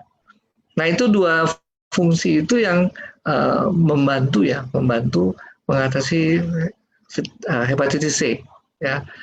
Tapi pada kondisi orang ini ada tipe berat mungkin dengan kerusakan oleh alkohol tadi ya, fatty liver dan mungkin yang lain-lain. Jadi apa sih yang harus kita berikan sekarang? Ya, Utsukushi diberikan ya. Kalau saya pikir 2x1 misalnya sudah diminum dan oke, 2-3 hari nggak ada masalah, naikin aja langsung. Bisa 2x2, bisa 3x2 ya. Naikin aja, nggak masalah, tapi yang penting lihat dulu nih ada reaksi yang nggak diinginkan tidak. Karena ada orang-orang timbul reaksi yang tidak diinginkan jadi stop.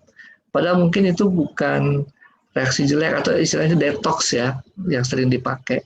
Nah, itu yang harus dipelajari oleh ya artinya kalau mau konsultasi juga saya akan pelajari dulu nih kondisinya seperti apa ya.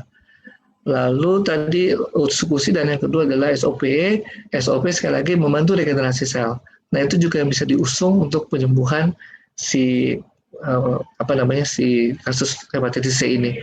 Hanya memang SOP tidak spesifik menyebutkan hepatitis C.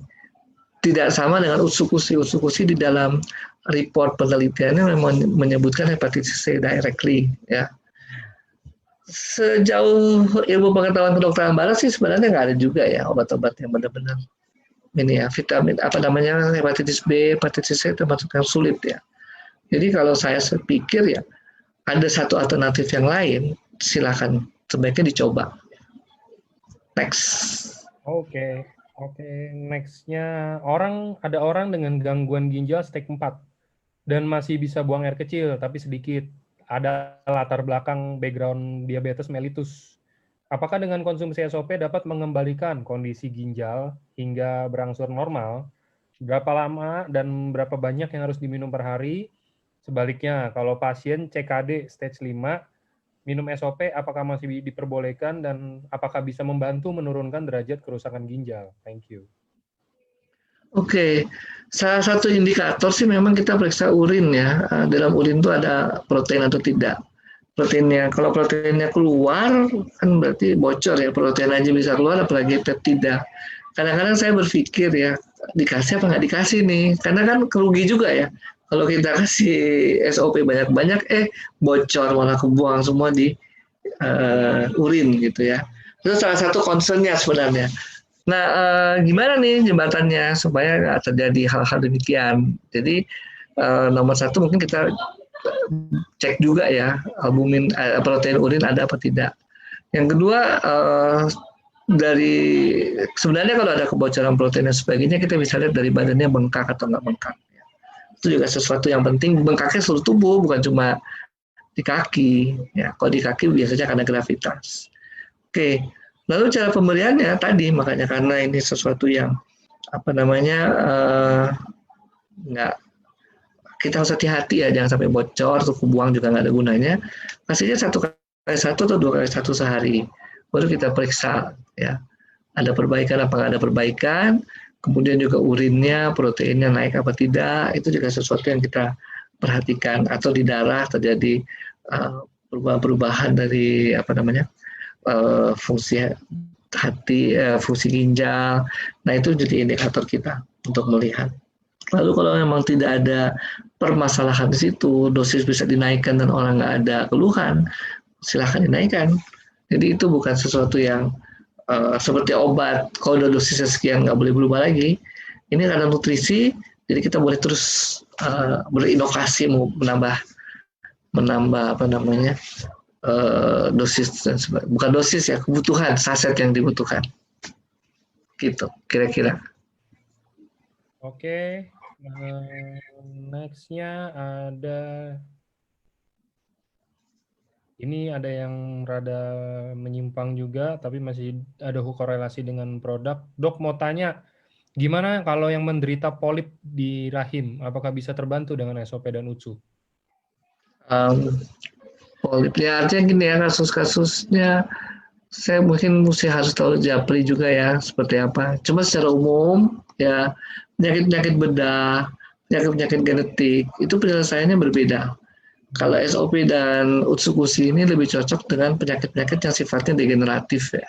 Proses karena aging, penuaan, ada stres oksidatif. Nah, itu lebih cocok dengan produk-produk ini. Jadi kalau produknya bedah, ya ada bagusnya barangkali, tapi pengobatan utamanya pasti bedah.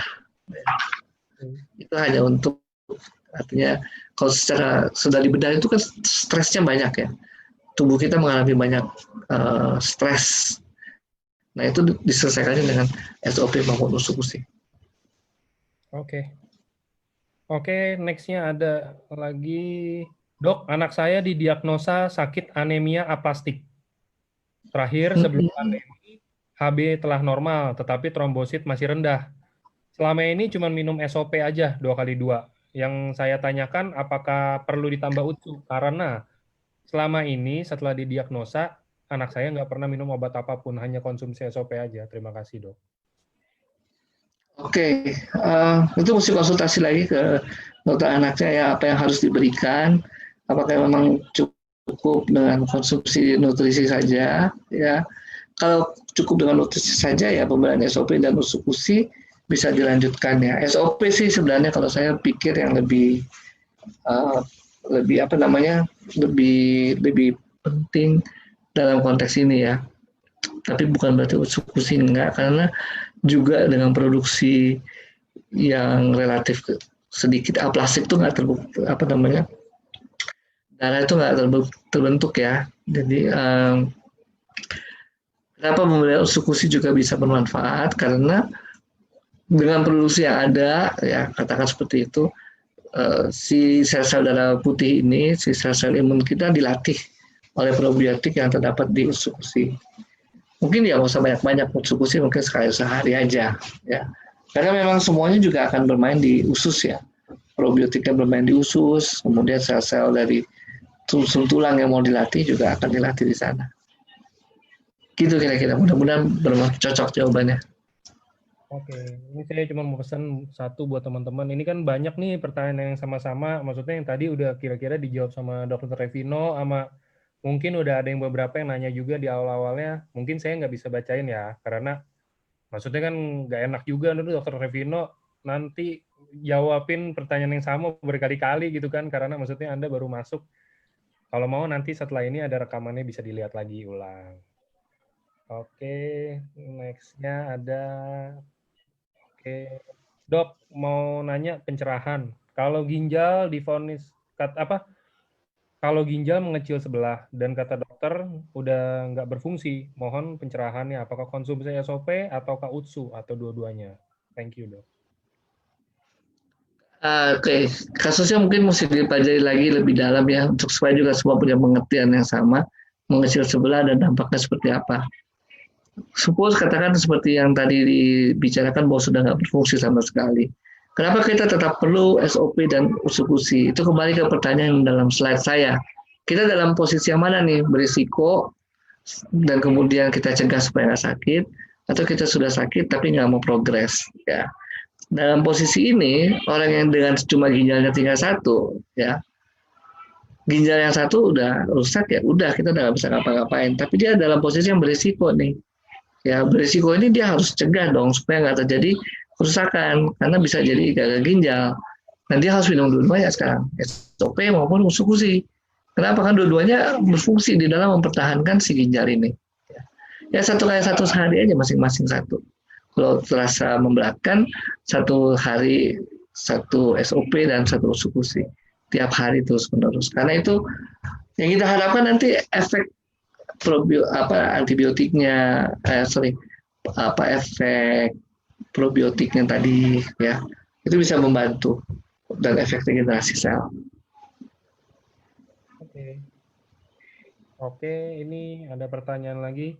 Dok, mau tanya, pria umur 43 tahun, sepertinya gejala COVID, hilang indera perasa, penciuman, hidung juga susah nafas. Udah 12 hari, biasanya konsumsi SOP atau UTSU, dan berapa banyak? Oke, sebenarnya udah menyimpang nih dari topik bahasan ya. Topik bahasan kita kan ginjal.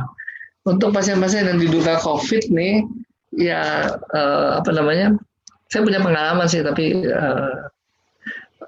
pengalaman dengan 2x1 saja setiap hari sejak sebelum COVID sampai sekarang itu bisa mempertahankan ya. Jadi meskipun si konsumen ini swabnya positif ya, tapi karena dia sudah lama mungkin makan SOP, kemudian selama pandemi juga minum SOP, swabnya positif tapi nggak ada gejala sampai jadi negatif. Itu satu contoh ya testimoni, tapi tetap hanya 2 SOP sehari. Ya. 1 atau 2 SOP mungkin juga sudah cukup. Tapi ada yang lain ya, pengalaman yang lain, tapi bukan saya, jadi salah satu yang dikonsultan, dia juga mengalami swab positif, kemudian masih muda bahkan. Dikasih sampai bahkan bisa 8 atau 10 saset ya sehari. Itu negatif juga setelah 9 hari atau beberapa hari kemudian. Intinya apa? Jadi sebenarnya ini nutrisi ya. Nutrisi itu kita nggak bisa ngomong dosis, kita ngomong kebutuhan. Dan kebutuhan itu sebenarnya juga tailor-made sesuai dengan masing-masing ya. Jadi saya juga kadang-kadang sarankan kalau yang COVID ini juga kalau mau japri ya, supaya kita evaluasi dulu nih kondisi dia apa. Kalau kondisinya memang tentaranya udah lemah gitu, mungkin kita perlu dorong nih ya SOP sama eksekusinya ditambah lagi jumlahnya. Itu sih kira-kira gambarannya. Oke.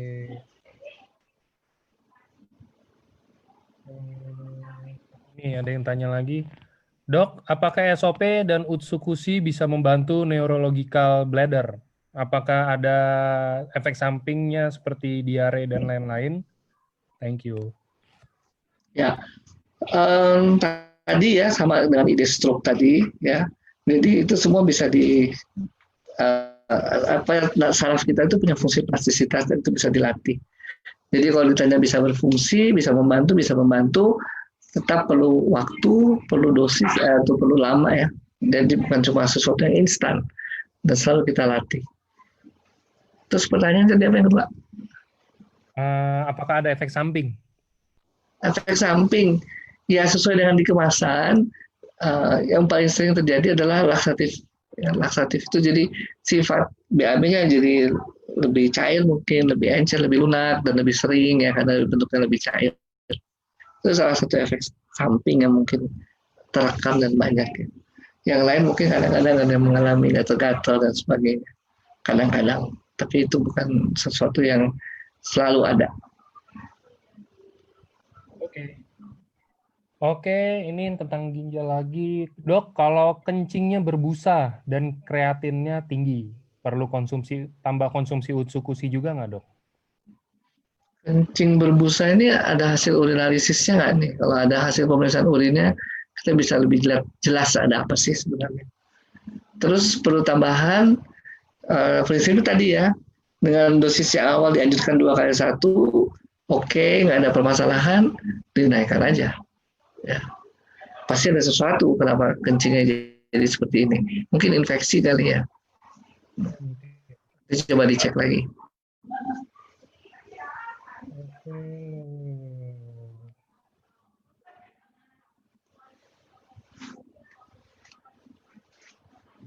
Ini ada yang tanya, saya kurang tahu deh ini tentang apa. Ini bahasanya bahasa medik sekali kayaknya. Kalau ada anak usia 2 tahun dinyatakan sakit neuroblastoma dan kondisi sedang menurun. Udah konsumsi Utsukushi 1 kali 2 per hari. Kemarin sempat konsumsi SOP 100 karena ada pendarahan waktu dilakukan biopsi. Maka SOP dihentikan dan hanya konsumsi Utsukushi sekarang. Kira-kira gimana saran dokter? Apakah dilanjutkan atau gimana dong? Terima kasih. Oke, ini tumor ya, ini kasusnya tumor. Kemudian pada pendarahan gitu ya ceritanya ya. Oke, kalau saya akan menyarankan ya, ini anak berapa tahun nggak ada ya tadi ya? Ada umurnya nggak? 2 tahun. Oh 2 tahun ya. Oke, saya menyarankan 1 saset ya masing-masing untuk Utsukushi dan SOP. Fungsinya apa? Tadi untuk kita kan ini pada pendarahan, ada kerusakan jaringan ya. Dengan dia mengkonsumsi SOP, si regenerasi selnya membaik. Itu yang kami harapkan, dan Utsukushi meningkatkan dari daya tahan tubuh, juga tadi ada regenerasi sel. Ya, itu yang kemudian kita usung ya untuk diberikan kepada anak ini. Next. Nextnya tentang cancer. Apakah jika seseorang sudah pernah didiagnosa kanker payudara dan sudah menjalani operasi pengangkatan dan di kemo, apakah SOP dan Utsukushi aman untuk dikonsumsi, dok? Pasca berarti ya, pasca pengangkatan ini. Ya, aman diberikan. Ada yang khawatir dengan SOP itu kankernya jadi bangun lagi. Tapi saya sudah pernah membahas beberapa waktu yang lalu, kanker itu dikasih nggak dikasih SOP ada kok. Kalau sekarang saya terdiagnosis kanker, prosesnya itu udah lama. Ya, udah lama, bisa setahun, bisa 2 tahun, bisa 5 tahun, nggak ada yang tahu kapan mulainya. Sehingga kalau Anda bilang sekarang saya kanker terus saya minum SOP, gara-gara SOP kankernya kambuh lagi, sebenarnya nggak benar ya. Karena sudah 5 tahun sebelumnya tanpa SOP pun kanker itu sudah besar dan menyebar ya.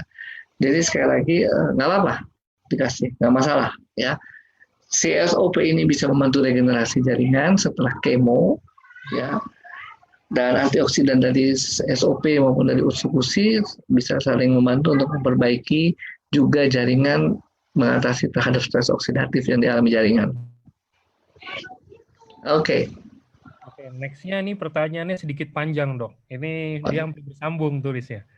Jadi adik saya CKD stage 5, tes lupus negatif, pernah bioresonans dan ada infeksi bakteri pada darah dan di seluruh tubuh. Selama ini sering muntah dan didiagnosa dokter hanya sakit mah biasa. Dan pada akhirnya diketahui bahwa adik saya GGK September 2020. Awal sebelum konsumsi SOP, kreatininnya di bawah 10. Setelah jalan 6 bulan konsumsi SOP 100, minum pagi 2 saset, malam 2 saset. Berarti 4 saset per hari ya. Kreatinin pre-HD di posisi 2,3, kencing pun sudah lancar. Namun sekitar 1 bulan yang lalu ada kendala pada saat HD. Darah ngerembes dari akses avesun. Tidak diketahui dan tahu-tahu pas sudah beres HD baru ketahuan. Setelah 4 jam darah adik saya rembes. Kemudian dicek HB langsung drop ke posisi 6. Diharuskan transfusi darah. HD selanjutnya adik saya mengalami kendala lagi. Mesin HD-nya macet sehingga ada kurang lebih 400 sampai 500 ml darah yang ada di luar tubuh tidak bisa dimasukkan lagi ke dalam tubuh. Kemudian biasanya setiap HD itu adik saya turun berat badannya hanya sedikit. Kalau yang lain itu 2 sampai 3 kilo, setelah HD adik saya itu paling banyak tuh 1 kilo. Kemudian setelah poin 1 sampai 3 di atas, pipis adik saya menjadi sangat sedikit. dan saya kaget dicek kreatinin melonjak tajam hingga angka 12 yang awalnya 2,3.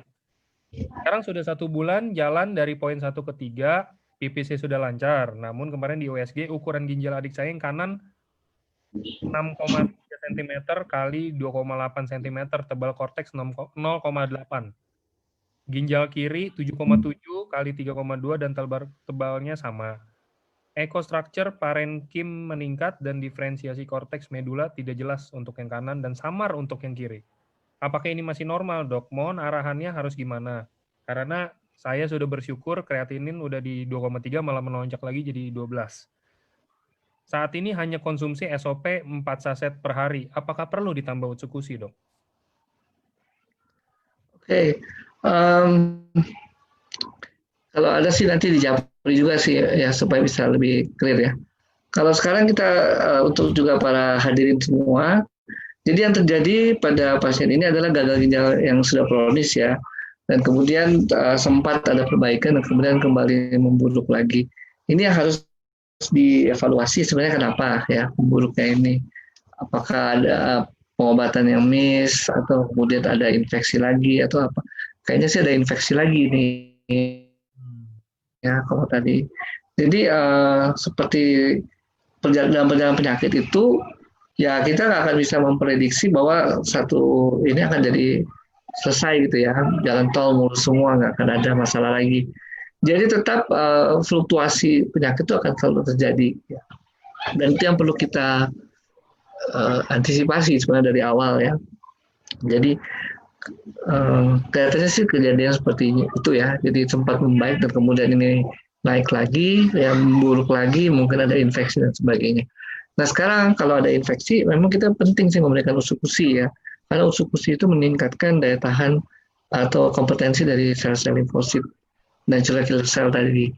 Cuma masalahnya juga apakah dengan kemudian kondisi sekarang ini ketika kita berikan Utsukushi akan merespon baik nih, karena tubuhnya mungkin sudah mengalami kondisi ya kerusakan ginjal dan sebagainya atau anemia. Nah ini yang harus dipelajari dulu, jangan sampai kemudian ternyata anemianya juga harus diatasi dengan transfusi sehingga supaya optimal semuanya ya.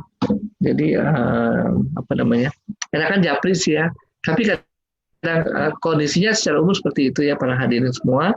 Kalau kita mau memberikan Utsukushi pada konteks yang tertentu sebenarnya betul, karena ini ada probiotiknya meningkatkan sparring partner ya oleh sel-sel tubuh kita sehingga kemudian bisa menjadi lebih kuat, lebih kompeten untuk melawan penyakit. Ya. Oke, itu mungkin secara garis besar ya Mas Angga. Kalau boleh japri aja ya hasil-hasil dan sebagainya. Oke. Ini ada lagi SLE nefritis dengan bocor ginjal. Kreatinin 1,61, ELFG 37. Protein total dalam kurung urin 24 jam 1,9. Selama ini minum SOP 2x2. Apakah seperti penjelasan dokter tadi kalau protein yang ada di SOP akan terbuang?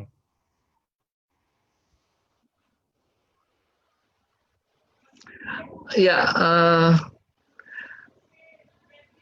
artinya gini, apa namanya, kita hati-hati dalam hal ini ya. SOP itu mengandung peptida, tapi kalau apa namanya ada kebocoran urin ya mungkin akan punya kemungkinan terbuang juga ya karena ada kebocoran tadi ya, albumin ada proteinnya lewat. Jadi memang apa namanya, kita harus dengan mungkin treatment yang ada juga memperbaiki supaya si glomerulusnya ini ya filtrasinya bagus, nggak menyaring protein keluar. Itu satu. Kemudian yang lain adalah sebenarnya pemberian SOP penting dalam konteks ini karena memperbaiki regenerasi sel ya untuk sel-sel ginjal maupun juga untuk sel-sel eritrop yang membentuk sel-sel dalam merah tersebut. Karena ada eritropoietin ya, hormon yang dari ginjal. Nah itu yang kemudian harus dievaluasi lebih detail lagi ya. Berapa dan bagaimana dia bisa berperan di dalam perbaikan ini. Si orang ini kan SLE itu adalah apa namanya penyakit autoimun. Jadi itu juga yang harus kita waspadai pada orang autoimun. Jadi sebenarnya gini, orang autoimun pada dasarnya makanan SOP maupun sukusi itu memenuhi kriteria makanan untuk autoimun. Jadi itu bukan apa namanya makanan yang sesuai buat autoimun. Hanya sempat beredar lah ya, sempat beredar. Oh ini nggak bagus, oh ini oh gini gitu ya. Biasalah itu dalam satu pemasaran ya. Jadi kadang-kadang itu yang kemudian dibawa ke pikiran dan itu yang kemudian jadi seperti apa yang di pikiran kita. Jadi memang di luar dari penyelesaian tubuh kita ada mindset. Mindset itu juga sesuatu yang membantu kita menyelesaikan masalah tubuh kita. Nah itu yang saya harapkan hati-hati saja. Artinya gini, kalau udah terlalu banyak masuk di dalam mindset kita, oh ya, otsukusi meningkatkan masalah autoimun. Nah udah, lebih baik nggak usah dulu. Ya. Harus clear dulu, lepas. Dan harus pegang. Ya. Pada dasarnya, kalau Anda masuk ke webnya autoimun itu, Anda melihat kriteria makanan untuk orang autoimun, SOP maupun usukusi, dua-duanya masuk kriteria tersebut. Ya. Apalagi usukusi, di dalam klaimnya itu, dia meningkatkan jumlah sel darah putih pada penderita leukemia. Leukemia itu artinya yang kekurangan sel darah putih.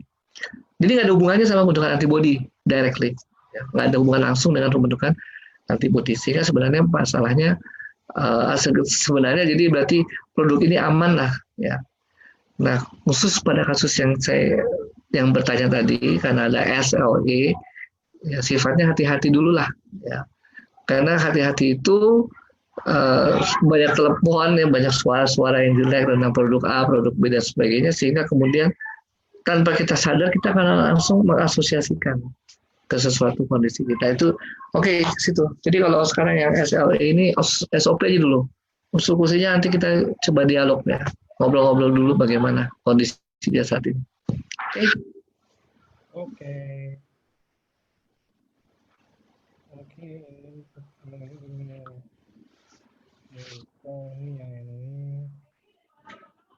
Ginjal. Sorry, ini mungkin saya cari 5 pertanyaan lagi, Dok ya.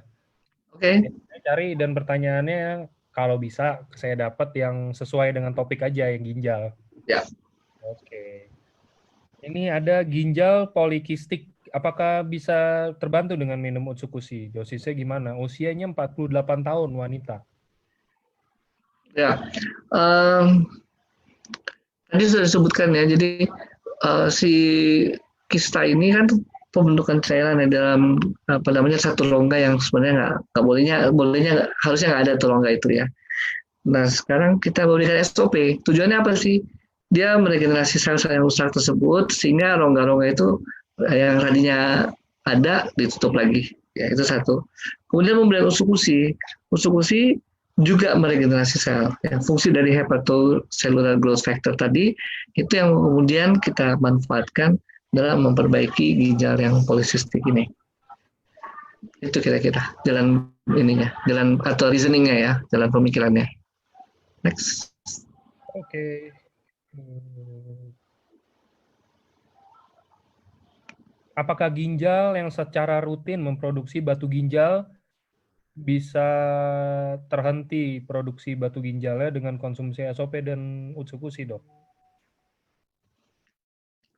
Iya,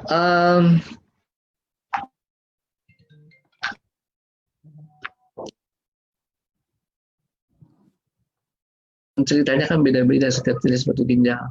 Lalu yang tadi saya jelaskan batu ginjal ini dalam konteks bahwa dia akan menyebabkan penyakit gagal ginjal kronis kalau nggak diatasi, ya. Nah, karena itu pemberian SOP ini kembali untuk memperbaiki kerusakan yang ditimbulkan oleh si batu tersebut, ya. Dengan cara apa ya, meregenerasi sel sekali lagi. Jadi kita kembalikan lagi terus ke fungsi awalnya. Sedangkan sel sufusi selain regenerasi sel juga dia mempunyai fungsi untuk meningkatkan imunitas. Ya, itu yang kemudian kita harus kembalikan lagi kepada fungsinya, ya, sehingga katakan ya, penyakit batu ginjalnya cukup gede, harus diangkat, ya diangkat. Belum tentu semuanya akan selesai dengan tidak diangkat, ya, tidak dioperasi. Kira-kira seperti itu. Oke. Oke. Kondisi ginjal saya divonis dokter sisi baiknya tinggal 30%. Saat ini saya minum ketosteril 3 kali 2. Apakah dengan konsumsi SOP dan Utsukushi bisa membantu ginjal saya biar lebih baik, Dok? Iya, si ketosteril juga asam amino nih kalau nggak salah isinya ya. Jadi sebenarnya sama dengan SOP, kita juga isinya asam amino, hanya bentuknya peptida, peptida yang kemudian bisa menginduksi pembentukan atau regenerasi sel. Jadi kalau diberikan itu jawabannya bisa dan lebih akan meningkatkan perbaikan ya. Karena fungsinya sama juga dengan si ketosteril tadi atau lebih baik malah. Oke. Ini ada lagi yang tanya, kalau sakit ginjal, tapi ginjalnya tinggal 1, Dok, boleh konsumsi SOP nggak? Boleh, boleh banget ya, untuk memelihara maintenance. Tapi nggak bisa numbuhin ginjal ya, jadi kan tinggal 1 nggak Nggak bisa. bisa, nggak bisa nungguin.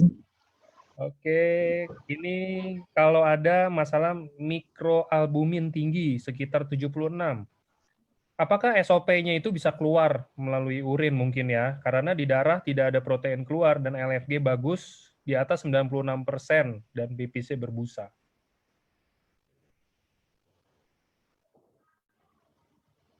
Ya, benar tadi itu mikroalbumin ya, protein juga namanya albumin. Jadi kalau keluar memang terjadi kebocoran di penyaringan tadi, glomerulusnya tadi ada kebocoran di situ. Apakah SOP bisa keluar? Kemungkinan sih bisa, ya. Karena itu memang um, makanya pada saat pembelian SOP itu juga kita berhati-hati kalau kita kebanyakan kasih terus kemudian semuanya keluar juga sayang kan gitu. Kalau saya sih tetap sarankan mulai dari 1 atau 2 saset per hari ya.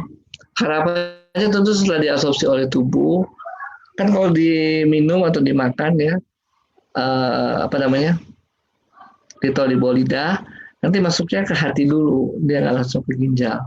Terus dia ke seluruh tubuh. Nah, harapannya di situ udah nyangkut ya di tubuh, jaringan tubuh semua yang lain. Hanya sebagian kecil akan masuk ke ginjal untuk disaring. Ya. Nah itu mungkin yang sebagian kecil itu ya mungkin bisa keluar, ya nggak bisa dicegah karena bocornya lubangnya gede. Oke, Oke, ini mungkin last ya, Dok ya. oke. Oke, Dok, suami saya CKD 5. Perut, kaki, wajah bengkak semuanya. Minggu kemarin kreatin 19, konsumsi SOP udah 1 minggu, kreatin turun jadi 16. Ini kita mau lanjut, tapi waktu konsumsi diare sampai 10 kali. Tapi dengan diare itu wajah, perut yang bengkak tadi mengecil. Kira-kira gimana, Dok? Apakah harus tetap konsumsi atau mungkin Ya, di...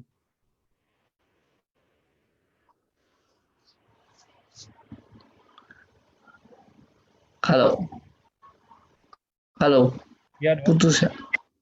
Oh, Tadi apa pertanyaannya? Apakah dikonsumsi atau dihentikan ya? ya. Oke, terus dong dengan dihentikan kan udah jelas ya fungsinya tadi meregenerasi sel. Terus kalau yang tadi diare, kan diare mengeluarkan cairan, makanya kemudian yang bengkak-bengkak tadi akan menurun. Ya, tapi tetap uh, membengkak itu kenapa? Karena proteinnya keluar di ginjal, keluar di urin, yang di dalam darah berkurang, sehingga kemudian cairan keluar ke seluruh tubuh dan bengkak dari peredaran darah. Nah, CSOP punya kemungkinan keluar ya. Kenapa? Karena proteinnya aja lepas dari urinnya, sehingga pembeliannya di eman-eman lah gitu. Ya, kalau memang kita mau memberikan sebanyak 6 saset, ya mungkin 6 kali pemberian yang dijarak-jarakin aja sejam 2 jam begitu kira-kira. Kalau sekaligus kita kasih dalam bentuk bulk yang besar, takutnya nih ya bocor, kebuang, sayang kan. Mendingan dia sedikit-sedikitnya kita kasih tapi sering. Itu sih secara ininya aja ya, secara logikanya aja kira-kira. Ya. Oke. Oke sih, Dok, oke cukup. Ini saya ada tulis nomor saya di chat, mungkin Bapak Ibu bisa kalau mau di chat ke saya, japri ke saya, nanti Biar saya yang sampein ke Dokter Trevino ya, Dok ya. Ya, ya. Oke. Oke. Oke, kalau gitu oke, thank you, Dok. Buat Ya, presentasinya. Mungkin bisa membantu banyak juga yang tadi kan banyak ada nanya juga. ya. Jadi Bapak Ibu terima kasih banyak loh udah ini ya, sudah mendengar. Yang penting itu tadi ya, ketika orang nanya nih mau SOP atau mau USU, maunya apa dulu nih, tujuannya kemana dulu. Kita harus menyamakan persepsi. Ya, dia tujuannya apa, mengharapkannya seperti apa. Oke, Oke, nanti juga yang Japri ke Mas Angga kasih ke saya juga pasti tanya harapannya apa sih sebenarnya, nah, gitu. mungkin bisa lebih Ya, diperjelas. Tanya ke saya mungkin kalau bisa dilampirin ya kalau udah ada pernah dia mungkin konsul ke dokter atau apa datanya mungkin ya, Dok ya. Biar lebih enak juga jawabnya gitu kan. iya betul. Iya, betul. Jangan contoh kayak banyak juga yang nanya ke saya, kan saya juga sering maksudnya bantu dokter kan, maksudnya untuk ini nggak cuma dokter Revino, ada dokter Luigi apa gitu. Mas Angga, saya ada penyakit ini, konsumsi apa? Terus saya nggak tahu kalau yang kayak begitu kan, maksudnya saya mau nanya juga bingung, belum ada ininya apa, belum pernah konsultasi, belum ada misalkan datanya seperti apa-apa gitu, takutnya ntar salah ngomong gitu kan. Iya, Lebih bagus iya, kalau betul. data sih. Iya, Oke, terima kasih kalau gitu Dokter Revino. sama-sama. Ya, ditunggu Terima kasih. mungkin kita akan bahas apa lagi, Dok. Nah, Apa yang kira-kira banyak dibutuhkan? ya, ntar saya cari tahu dulu. Ntar saya info dokter. Kita mau bikin apa lagi, Dok, setelah ini. Darah tinggi tuh, 25% penduduk Indonesia darah tinggi loh. Padahal nggak ada yang bahas-bahas darah tinggi tuh. Darah tinggi ya, Dok. Iya, Oke. Oke, next kalau gitu mungkin nanti saya bisa info juga. Oke. Terima kasih Dokter ya, Trevino. sip, siap, siap. Yuk, Sampai jumpa lagi. ya terima kasih juga Bapak Ibu. Salam sehat selalu. Ya. Oke. Thank you semua Bapak Ibu yang udah bisa hadir. Ditunggu acara selanjutnya. Thank you.